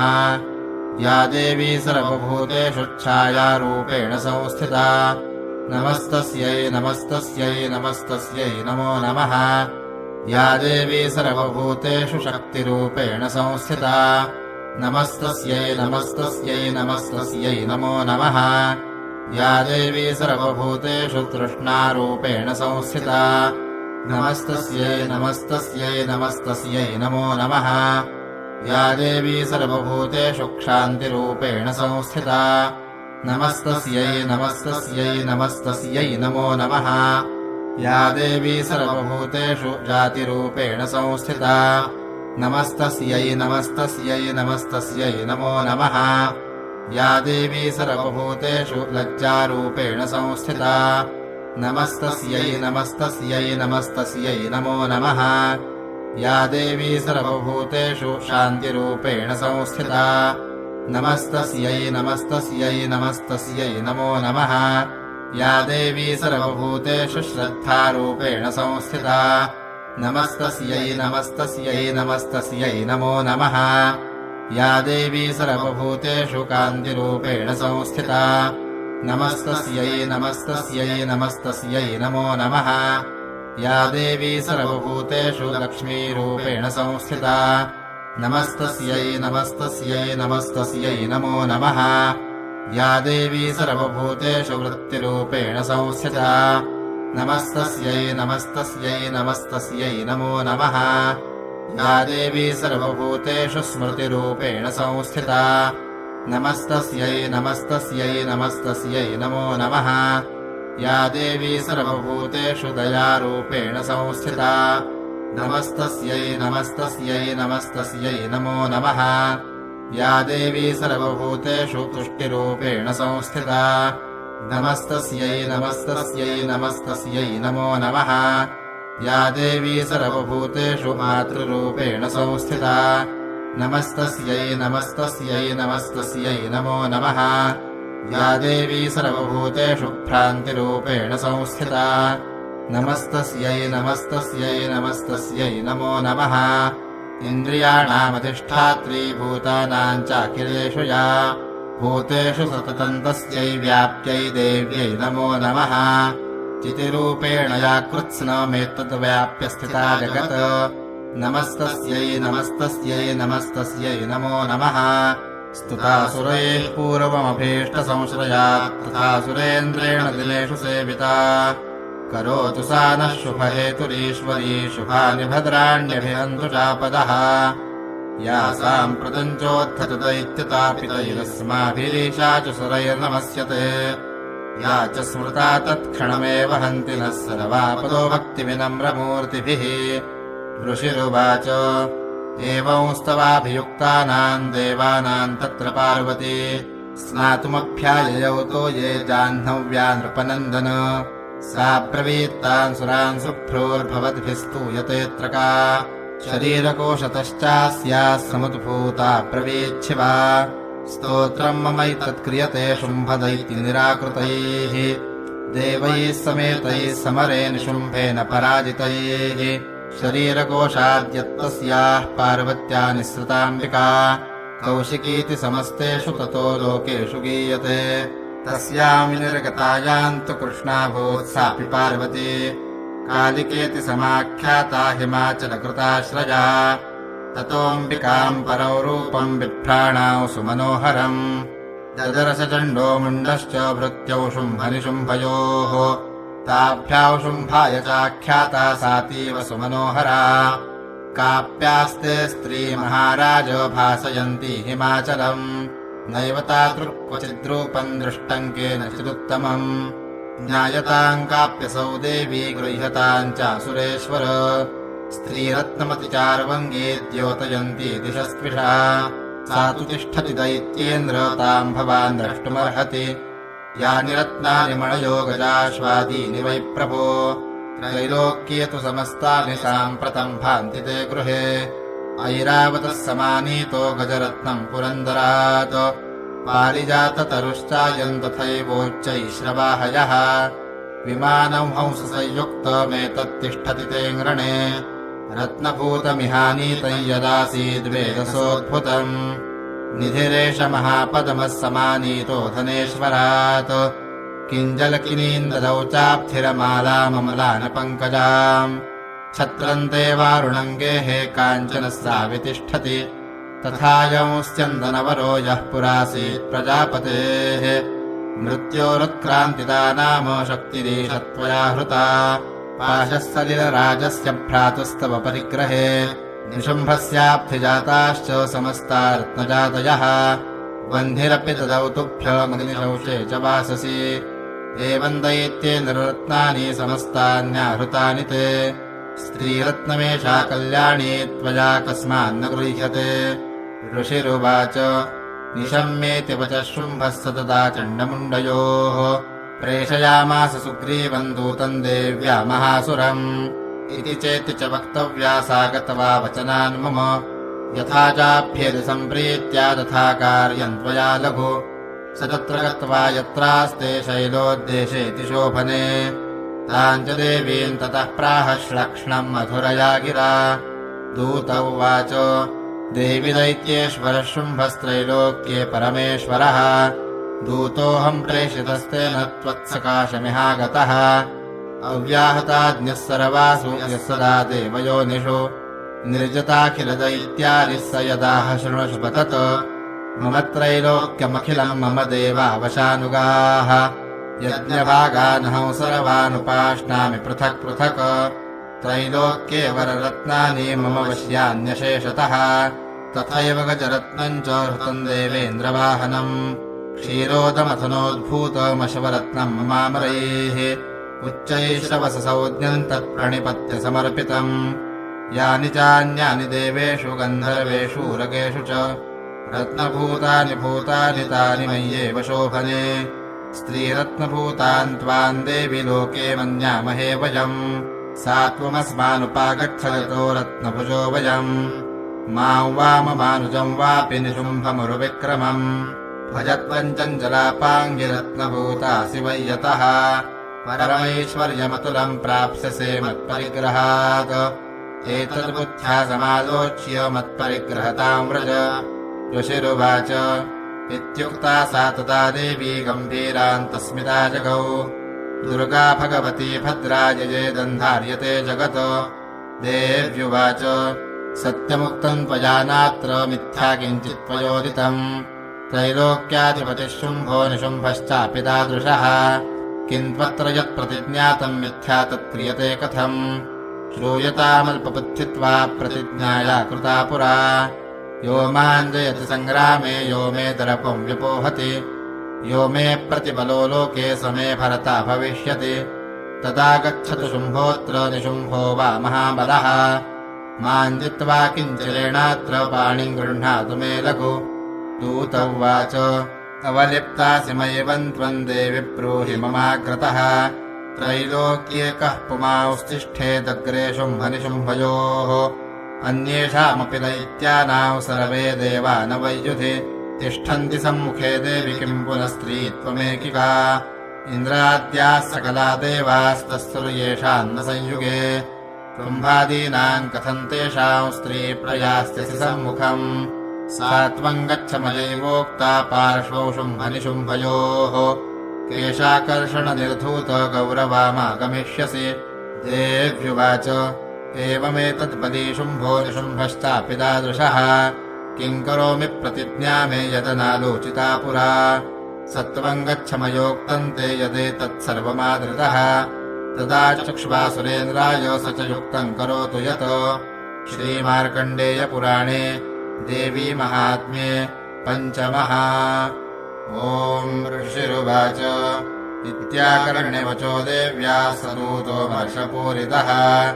समाचष्टसमागम्य दैत्यराजाय विस्तरात्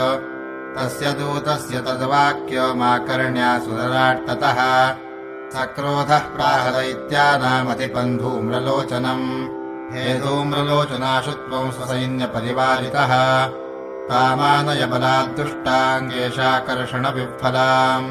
तत्परित्राणतः कश्चिद्यदि वोत्तिष्ठते परः स हन्तव्यो मरो वापि यक्षो गन्धर्व एव वा ऋषिरुवाच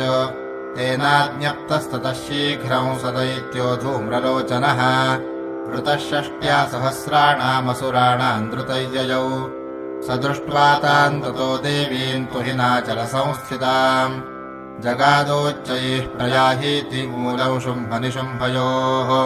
न चेत्प्रीत्याद्य भवति मत्भरतारमुपैष्यति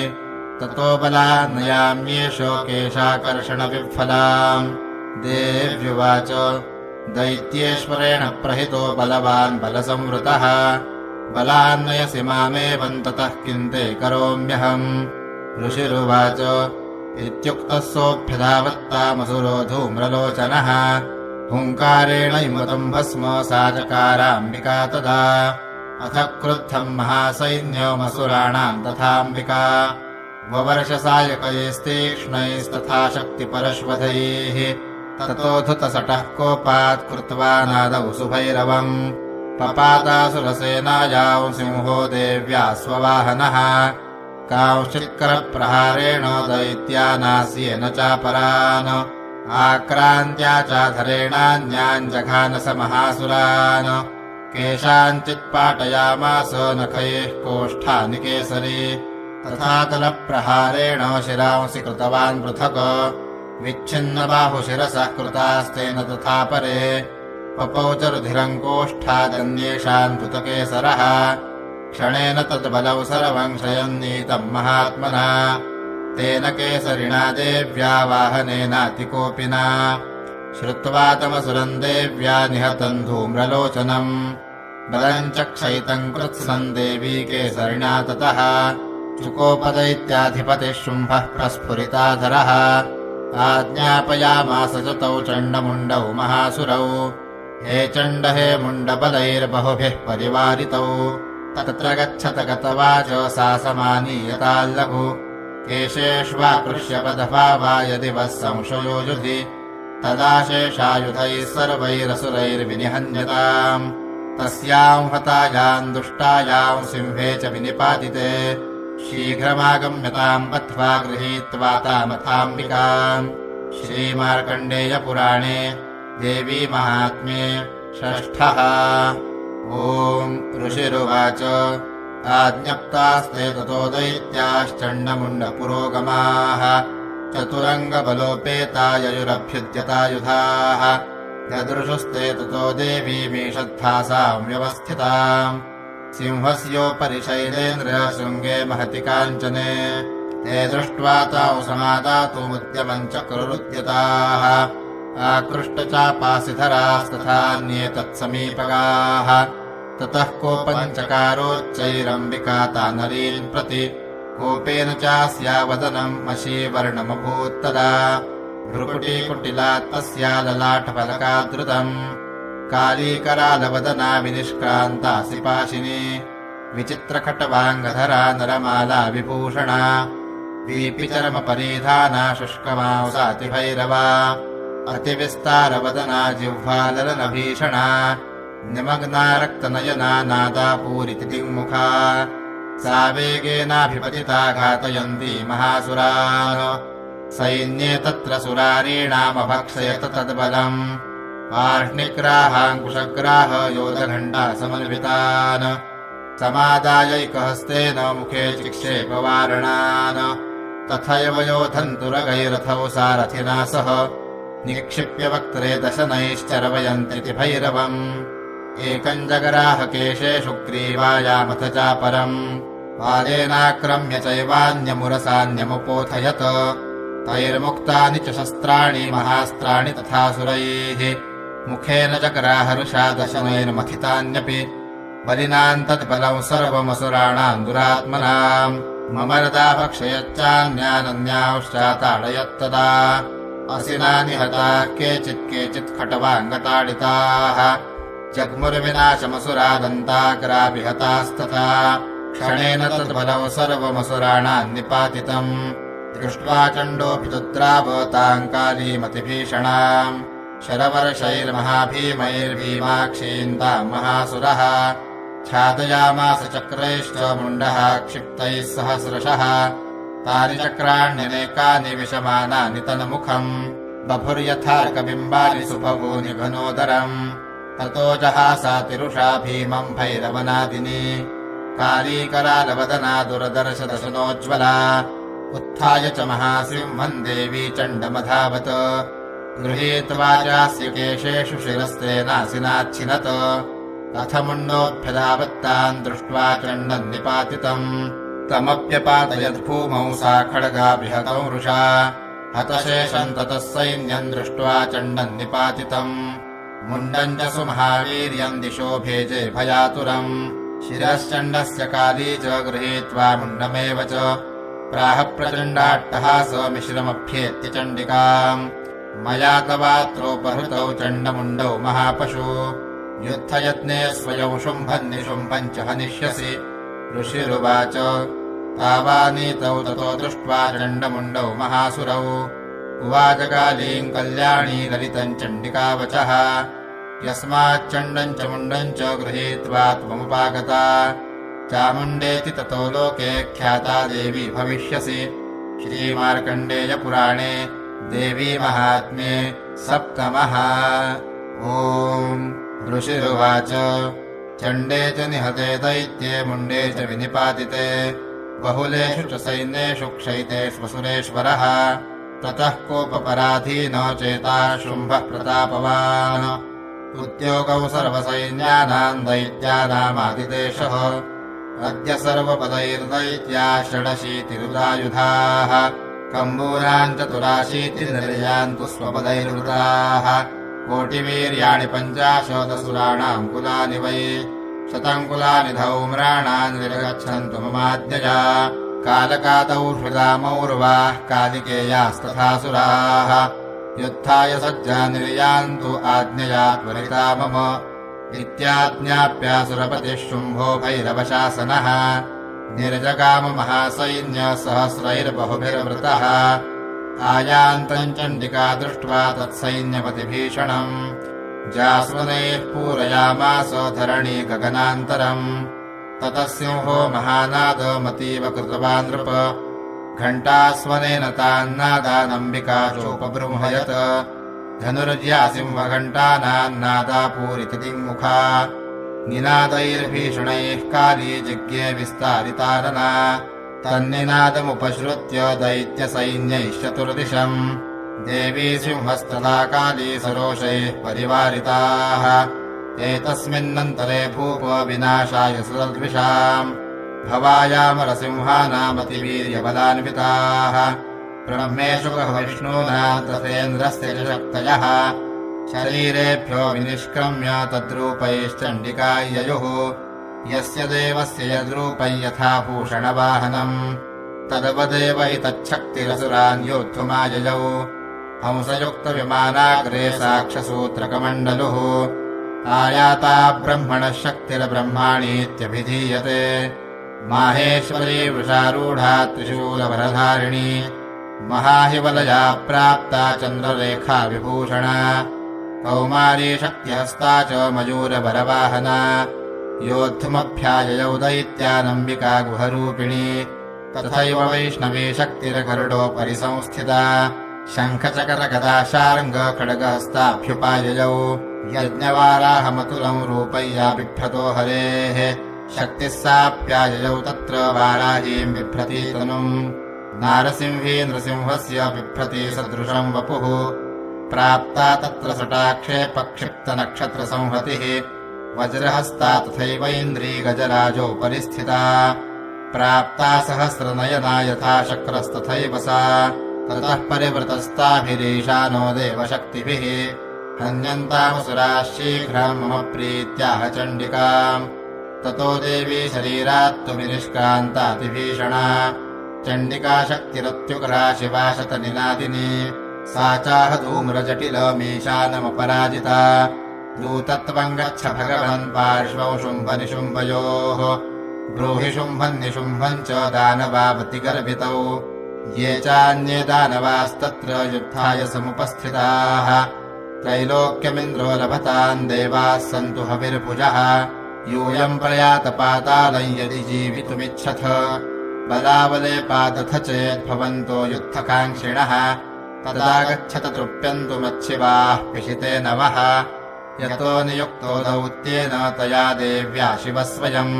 शिवदूतीति लोकेऽस्म्योस्ततः साख्यातिमागता तेऽपि श्रुत्वा वचो देव्याः शरवाख्यातम् महासुराः अमर्षा पूरिता जग्मुर्यत्र कात्यायनी स्थिता ततः प्रथममेवाग्रे शरशक्त्र्यष्टिवृष्टिभिः ववर्षरुद्धतामर्षास्ताम् देवीममरारयः सा च तान् प्रहितान् बाणान् शूलशक्तिपरशुपथान् चिच्छेदलीलयाध्मात धनुर्मुक्तैरमहेषुभिः तस्याकृतस्तथा काली शूलपातविदारितान् खट्वाङ्गपोथितांश्चारीन् कुर्वती व्यचरत्तदा कमण्डलुजलाक्षेपहतवीर्यान्नतौजसः ब्रह्माणी चाकरोच्छत्रून्येन येन स्मधावति माहेश्वरी त्रिशूलेन तथा चक्रेण वैष्णवी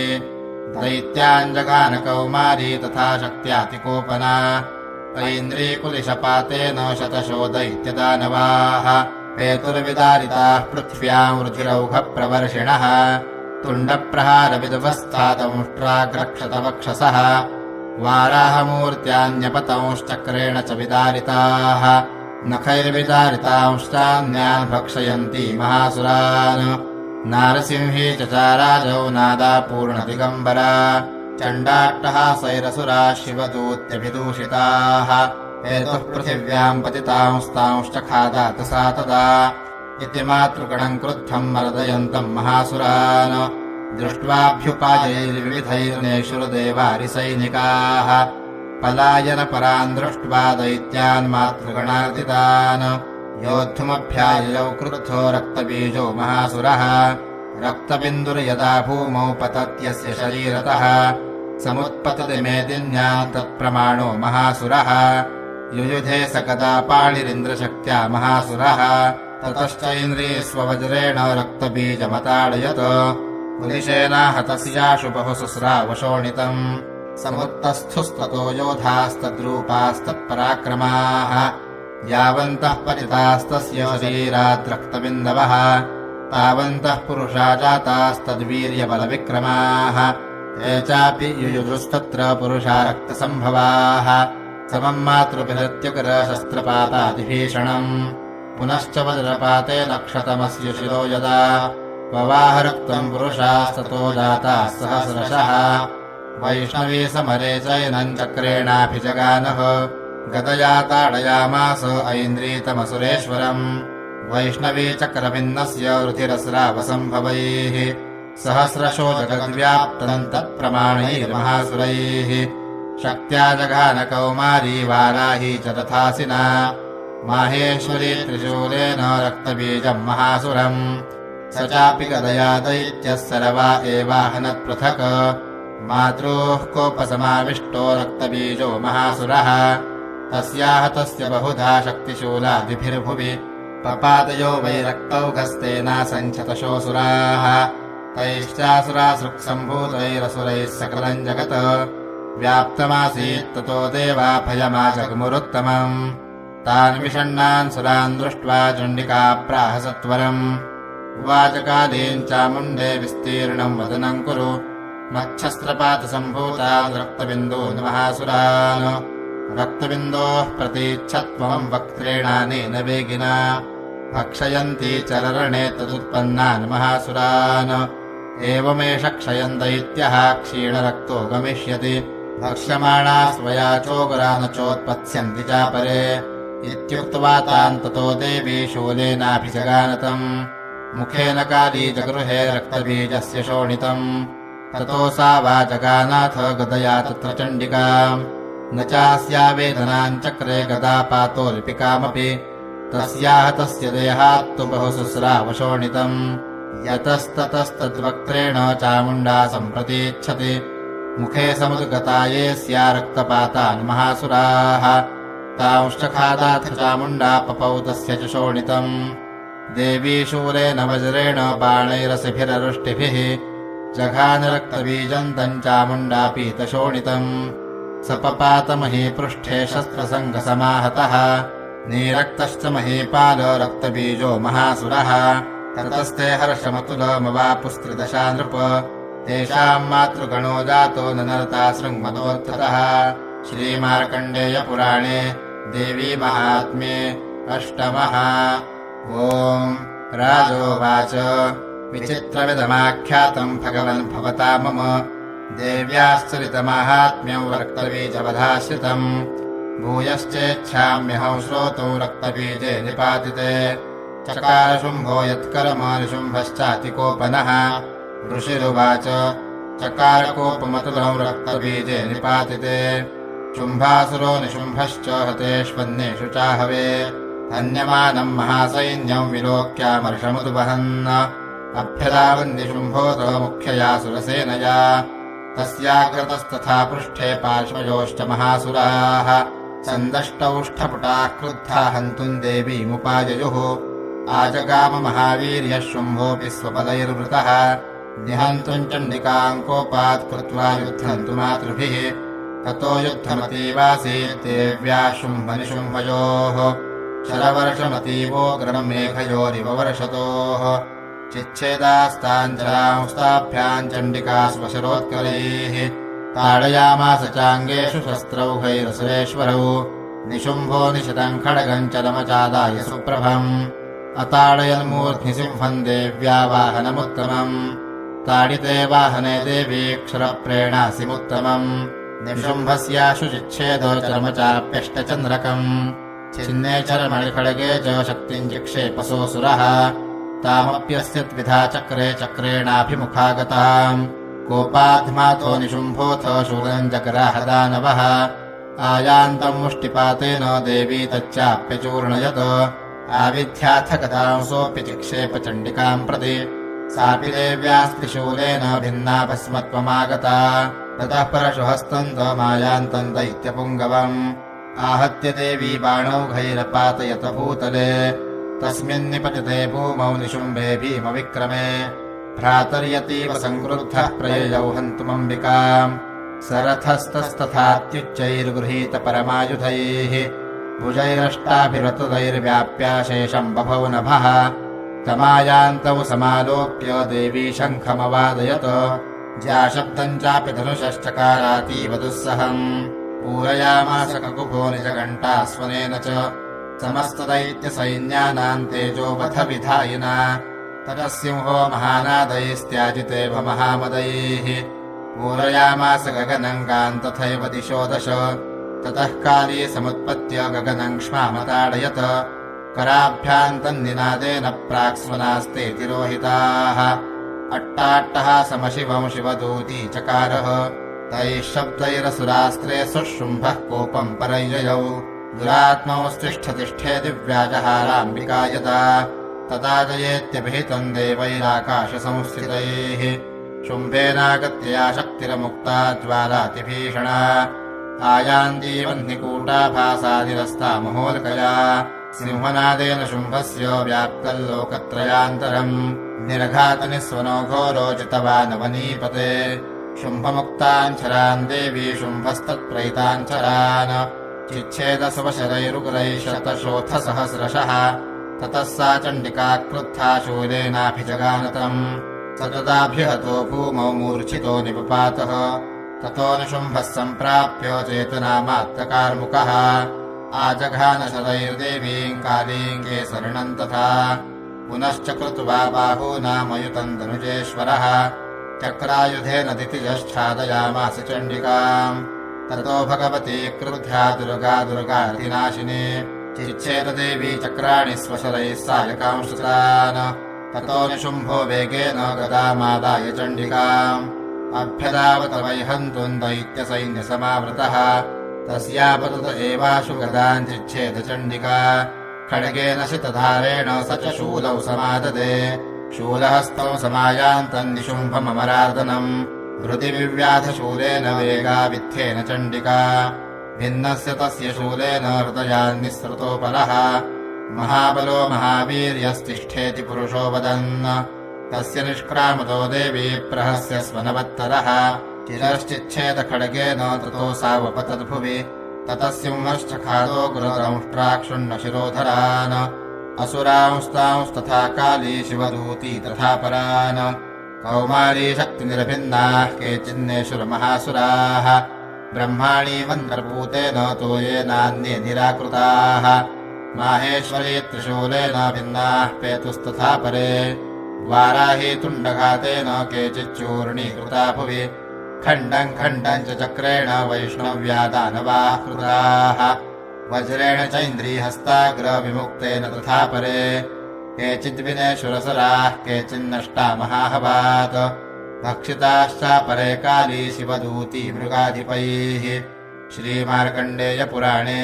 देवी महात्म्ये नवमः। ॐ ऋषिरुवाच निशुम्भम् निहतम् दृष्ट्वा भ्रातरम् प्राणसंयुतम् हन्यमानम् बलम् चैव शुम्भः क्रुद्धो ब्रवीद्वचः बलावलेपतुष्टे त्वम् मातुर्गे गर्वमावह अन्यासाम् बलमाश्रित्य युध्यसे चातिमानिनी देव्युवाच एकैवाहम् जगत्यत्र द्वितीया काममापरा पश्यैता दुष्टमय्येव विशन्त्यो मदविभूतयः ततः समस्तास्ता देव्यो ब्रह्माणि प्रमुखालयम् तस्या देव्यास्तनौ जग्मुरेकैवासीत्तदाम्बिका देव्युवाच अहं विभूत्या बहुभिरिह रूपैर्यदा स्थिता तत्संहृतम् मयैकैव तिष्ठाम्याजौ स्थिरो भव ऋषिरुवाच ततः प्रववृते युद्धम् देव्या शुम्भस्य चोभयोः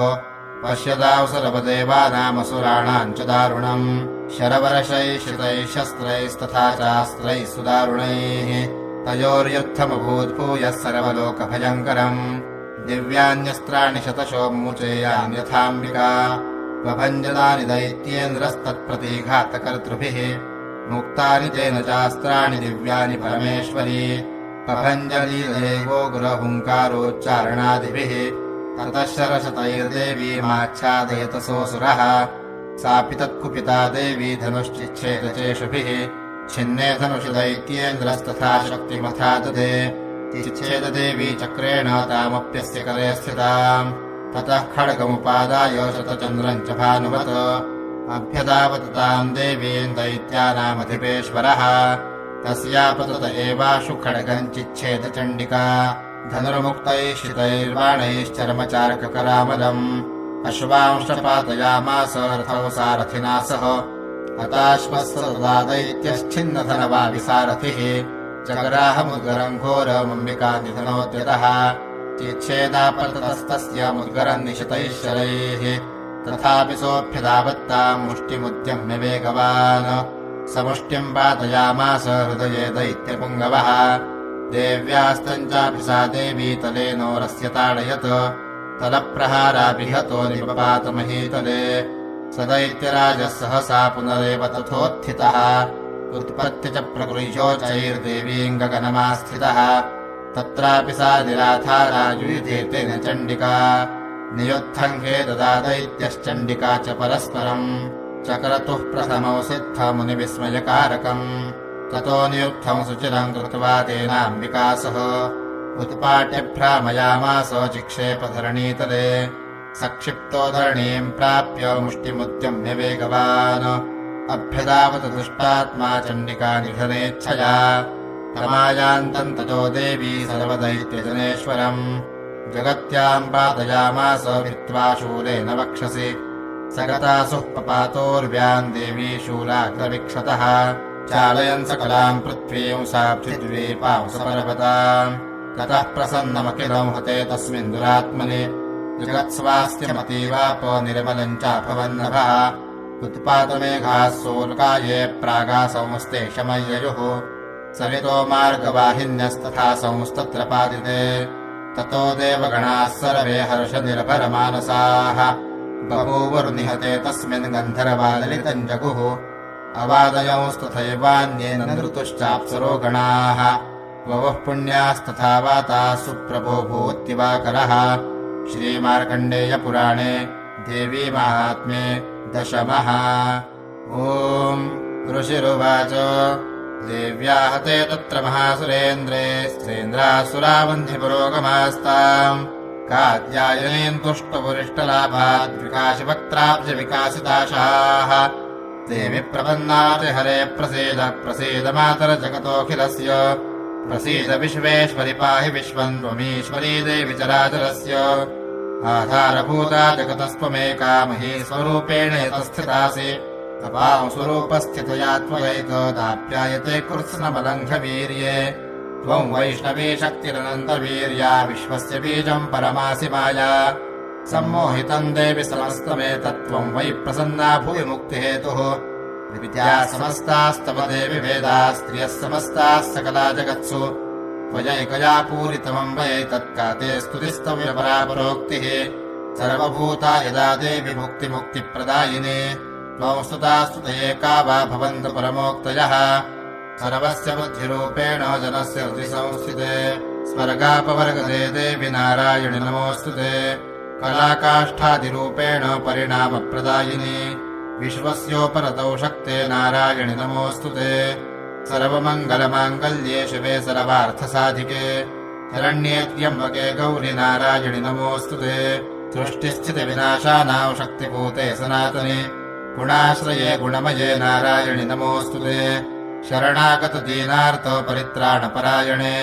सर्वस्यार्तिहरे देवि नारायणि नमोऽस्तु ते हंसयुक्तविमानस्थे ब्रह्माणि रूपधारिणि कौशाम्भहाक्षरिके देवि नारायणि नमोऽस्तु ते त्रिशूलचन्द्राहिधरे महावृषभवाहिनि माहेश्वरी स्वरूपेण नारायणि नमोऽस्तु ते मयूरकुक्कुटवृते महाशक्तिधरे नगे कौमारीरूपसंस्थाने नारायणि नमोऽस्तु ते शङ्खचक्रगदाशार्ङ्गगृहीतपरमायुधे प्रसीद वैष्णवीरूपे नारायणि नमोऽस्तु ते गृहीतोग्रमहाचक्रे दंष्टोद्धृतवसुन्धरे वराहरूपिणि शिवे नारायणि नमोऽस्तु ते नृसिंहरूपेणोग्रेण हन्तुम् दैत्यान् कृतोद्यमे त्रैलोक्यत्राणसहिते नारायणि नमोऽस्तु ते किरीटिनि महावज्रे सहस्रनयनोज्ज्वले पुत्रप्राणहरे चैन्द्रि नारायणि नमोऽस्तु ते शिवदूते स्वरूपेण हतदैत्यमहाबले घोररूपे महारावे नारायणि नमोऽस्तु ते दंष्ट्राकरालवदने शिरोमाला विभूषणे चामुण्डे मुण्डमथने नारायणि नमोऽस्तु ते लक्ष्मीलज्जे महाविद्ये श्रद्धे पुष्टिस्वधे ध्रुवे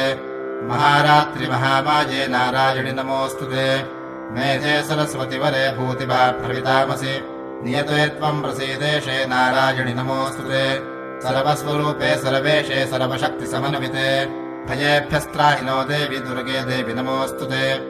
एतत्ते वदनौ सौम्यम् लोचनत्रयभूषितम् पातु नः सर्वभूतेभ्यः कात्यायनि नमोऽस्तु ते ज्वालाकरालमत्युकरमशेषासुरसूदनम्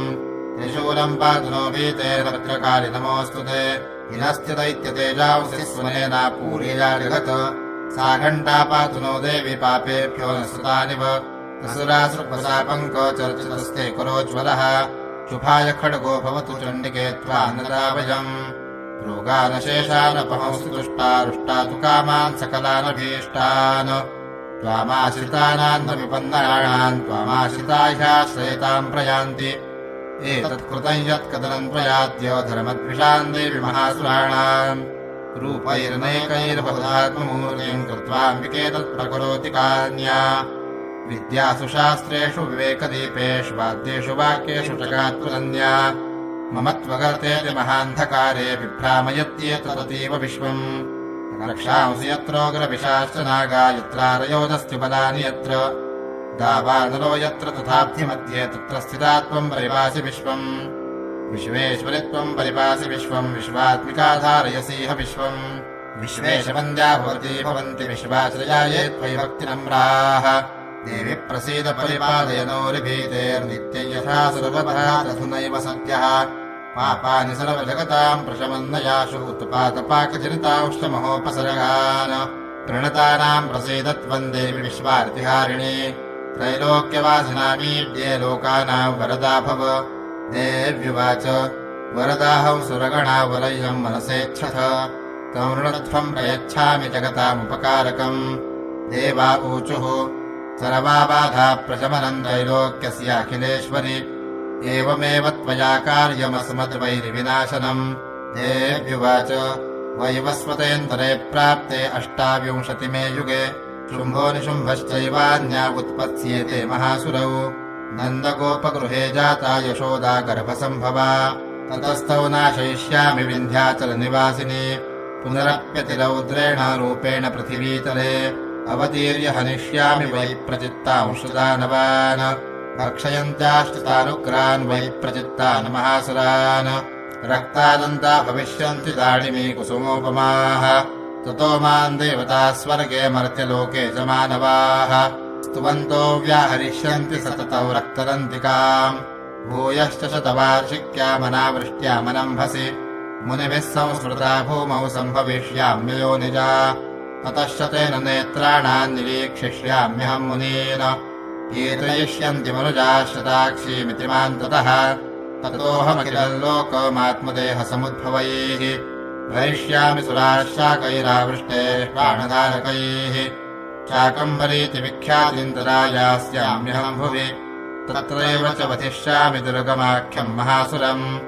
दुर्गादेवीति विख्यातम् तनमे नाम भविष्यति पुनश्चाहं यदा भीमौ रूपम् कृत्वा हिमाचले रक्षांसि भक्षयिष्यामि मुनीनाम् त्राणकारणात् तदा माम् मुनयः सर्वे स्तोष्यन्त्यानम्रमूर्तयः भीमादेवीति विख्यातम् तन्मे नाम भविष्यति। यदारुणाख्यस्त्रैलोक्ये महाबाधाम् करिष्यति तदाहम् भ्रामरौ रूपम् कृत्वा सङ्ख्येय षट्पदम् त्रैलोक्यस्य हितार्थाय वधिष्यामि महासुरम्। भ्रामरीति च माल्लोकास्तदा स्तोष्यन्ति सर्वतः। इत्थम् यदा यदा बाधा दानवोत्था भविष्यति तदा तदावतीर्याहम् करिष्याम्यरिसंशयम्। श्रीमार्कण्डेयपुराणे देवी माहात्म्ये 11। ॐ देव्युवाच देभिस्तवैष्टवान् नित्यम् स्तोष्यते यः समाहितः तस्याहं सकलाम् बाधां शमयिष्याम्य संशयम्। मधुकैटभनाशम् च महिषासुरघातनम् कीर्तयिष्यन्ति ये तद्वद्वधौ शुम्भनिशुम्भयोः। अष्टम्याम् च चतुर्दश्याम् नवम्याम् चैकचेतसः श्रोष्यन्ति चैव ये भक्त्या मम माहात्म्योत्तमम्। न तेषाम् दुष्कृतम् किञ्चित् दुष्कृतोत्थानजापदः भविष्यति न दारिद्र्यम् न चैवेष्टवियोजनम्। शत्रुभ्यो न भयम् तस्य दस्युतो वा न राजतः न शस्त्रान्नरतो यौघात् कदाचित् सम्भविष्यति। तस्मान्ममैतरमाहात्म्यम् पठितव्यौ समाहितैः श्रोतव्यम् च सदा भक्त्या परौ स्वस्तेनम् महत्। उपसर्गानशेषांस्तु महामारी समुद्भवान् तथा त्रिविधमुत्पातम् माहात्म्यौ शमयेन्मम। यत्रैतत्पठ्यते सम्यक् नित्यमायतने मम सदा न तद्विमोक्ष्यामि सान्निध्यम् तत्र मे स्थितम्। बलिप्रदाने पूजायामग्निकार्ये महोत्सवे सर्वम् ममैतन्माहात्म्यमुच्चार्यौ श्राव्यमेव च। जानता वापि बलिपूजा यथा कृताम् प्रतीक्षिष्याम्यहम् प्रीत्या वह्निहोमम् तथा कृतम्। शरत्काले महापूजा क्रियते या च वार्षिके तस्याम् ममैतन्माहात्म्यौ श्रुत्वा भक्तिसमन्वितः सर्वाबाधा विनिर्मुक्तो धनधान्यसमन्वितः। मनुष्यो मत्प्रसादेन भविष्यति न संशयः। श्रुत्वा ममैतन्माहात्म्यम् तथा चोत्पत्तयः शुभाः। पराक्रमम् च युद्धेषु जायते निर्भयः पुमान्। रिपवः संशयम् यान्ति कल्याणम् चोपपद्यते। नन्दते च कुलम् पुंसाम् माहात्म्यम् मम शृण्वताम्। शान्तिकर्मणि सर्वत्र तथा दुःस्वप्नदर्शने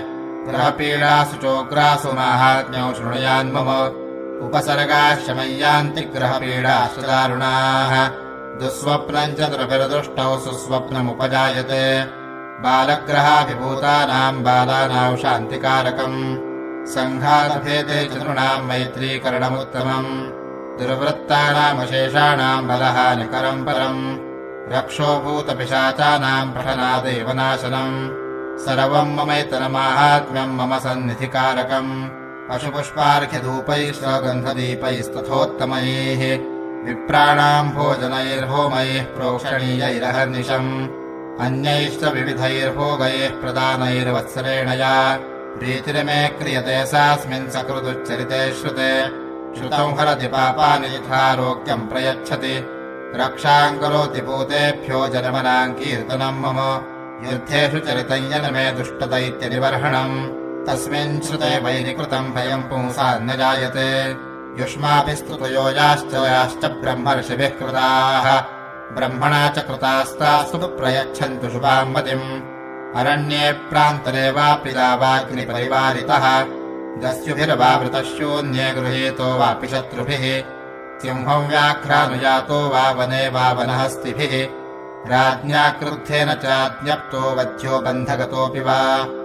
आघूर्णितो वा वातेन स्थितः पोते महार्णवे। पतत्सु चापि शस्त्रेषु सङ्ग्रामेषु दारुणे। सर्वाबाधासु घोरासु वेदनाभ्यर्दितोऽपि वा। स्मरन्ममैतच्चरितम् नरो मुच्येत सङ्कटात्। मम प्रभावात् सिंहाद्यादस्य गो वैरिणस्तथा। दूरादेव पलायन्ते स्मरतश्चरितम् मम। ऋषिरुवाच इत्युक्त्वा सा भगवती चण्डिका चण्डविक्रमा पश्यतां सर्वदेवानाम् तत्रैवान्तरधीयत। तेऽपि देवा निरातङ्काः स्वाधिकारान्यथा पुरा। यज्ञभागभुजः सर्वे चक्रुर्विनिहतारयः। दैत्यासु देव्या निहते शुम्भे देवरिपौ युधि। जगद्विध्वंसके तस्मिन् महोग्रे तुलविक्रमे। निशुम्भे च महावीर्ये शेषाः पातालमाययुः। एवम् भगवती देवी सा नित्यापि पुनः पुनः सम्भूय कुरुते भूपो जगतः परिपालनम् तयैतन्मोह्यते विश्वं सैव विश्वं प्रसूयते सा याचिता च विज्ञानम् तुष्टा बुद्धिम् प्रयच्छति व्याप्तम् तयैतत्सकलम् ब्रह्माण्डम् मनुजेश्वर महादेव्या महाकाली महामारी स्वरूपया सैव काले महामारी सैव सृष्टिर्भवत्यजा स्थितिम् करोति भूतानां सैव काले सनातने भवकाले नृणां सैव लक्ष्मीर्वृद्धिप्रदा गृहे सैवाभावे तथा लक्ष्मीर्विनाशायोपजायते स्तुता सम्पूजिता पुष्पैर्गन्धधूपादिभिस्तथा ददाति वित्तम् पुत्रांश्च मतिन्धरमे तथा शुभाम् श्रीमार्कण्डेयपुराणे देवी महात्म्ये 12 ॐ ऋषिरुवाच एतत्ते कथितम् भूपो देवी माहात्म्यमुत्तमम् एवम् प्रभावा सा देवी यजेदन्धार्यते जगत् विद्या तथैव क्रियते भगवद्विष्णुमायया तया त्वमेष वैश्यश्च तथैवान्ये विवेकिनः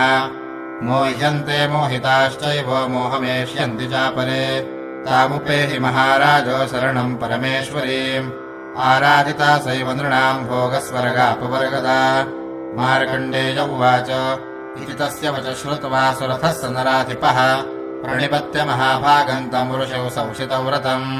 निर्विण्णोति ममत्वेन राज्यापहरणेन च जगाम सद्यस्तपसे स च वैश्यो महामुने सन्दर्शनार्थमम्बाया नदीपुलिनमास्थितः स च वैश्यस्तपस्तेऽपे देवी सूक्तम् परम् जपन् तौ तस्मिन् पुलिने देव्याः कृत्वा मूर्तिम् महीमयीम् अर्हणाम् च क्रतुस्तस्याः पुष्पधूपाग्नितर्पणैः निराहारौ यतात्मानौ तन्मनस्कौ समाहितौ दददुस्तौ बलिम् चैव निजगात्राश्रुभुक्षितम् एवम् समाराधयतोऽस्तिभिर्वर्षैर्यतात्मनोः परितुष्टा जगद्धात्री प्रत्यक्षम् प्राह चण्डिका देव्युवाच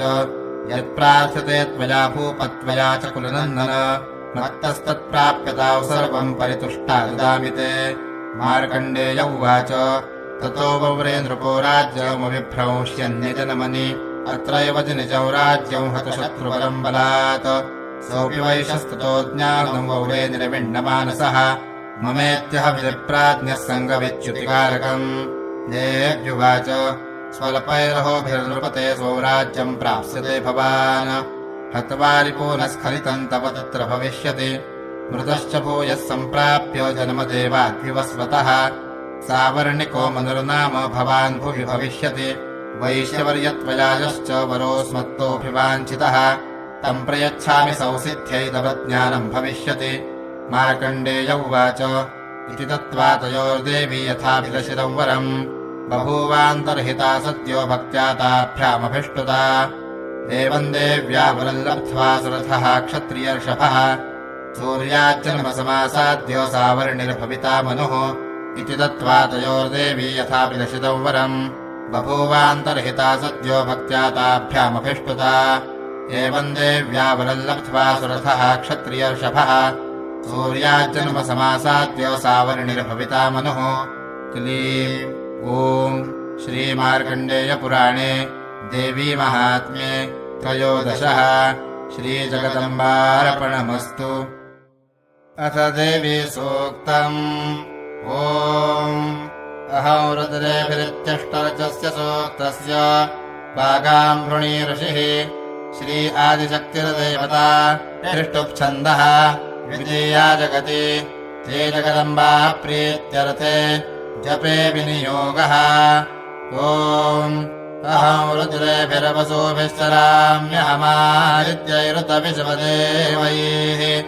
अहम् मित्रावरुणो भाभिभर्म्यहमिन्द्राग्नि अहमश्विनो भा अहम् सोममाहनसम् व्यभर्म्यहम् त्वष्टारमुतपूषणम् भगम् अहम् दोधामिद्रवीणौ हविष्मोदे सुप्राव्ये यजमानाय सुनुवते अहम् राष्ट्रे सङ्गमोनि वसूनाम् चिकितुषे प्रथमायज्ञानाम् ताम् मा देवाव्यदधुः पुरुत्रा भूरिस्थात्राम् भूर्यावेशयन्तीम् मया सो अन्नमत्तियो विपश्यति यः प्राणीति य एवं शृणोत्युक्तम् अमन्दवो मान्तौ पक्ष्यन्ति श्रुधि श्रुतश्रद्धिवन्ते वदामि अहमेव स्वयमिदं वदामि जुष्टम् देवेभिरुतमानुषेभिः यम् कामयेतम् तमुग्रम् कृणोमि तम् ब्रह्माणम् तमृषिन्दौ सोमेधाम् अहं रुद्राय धनुरातो नोमि ब्रह्मदिविशेषरवेऽहम् तवाउ अहम् जनाय समदम् कृणोम्यहम् जावा पृथिवीयाविवेश अहं सोमे पितरमस्य मूर्धन्मम योनिरप्स्वान्तः समुद्रे ततो वितिष्ठे भुवनानुविशवोतामूञ्जाम् वर्ष्मणोपस्पृशामि अहमेव वातो इव प्रवाम्यारभमाणा भुवनानि विशवा परो दिवा पर एना पृथिव्यै तावती महिना सम्बभूव।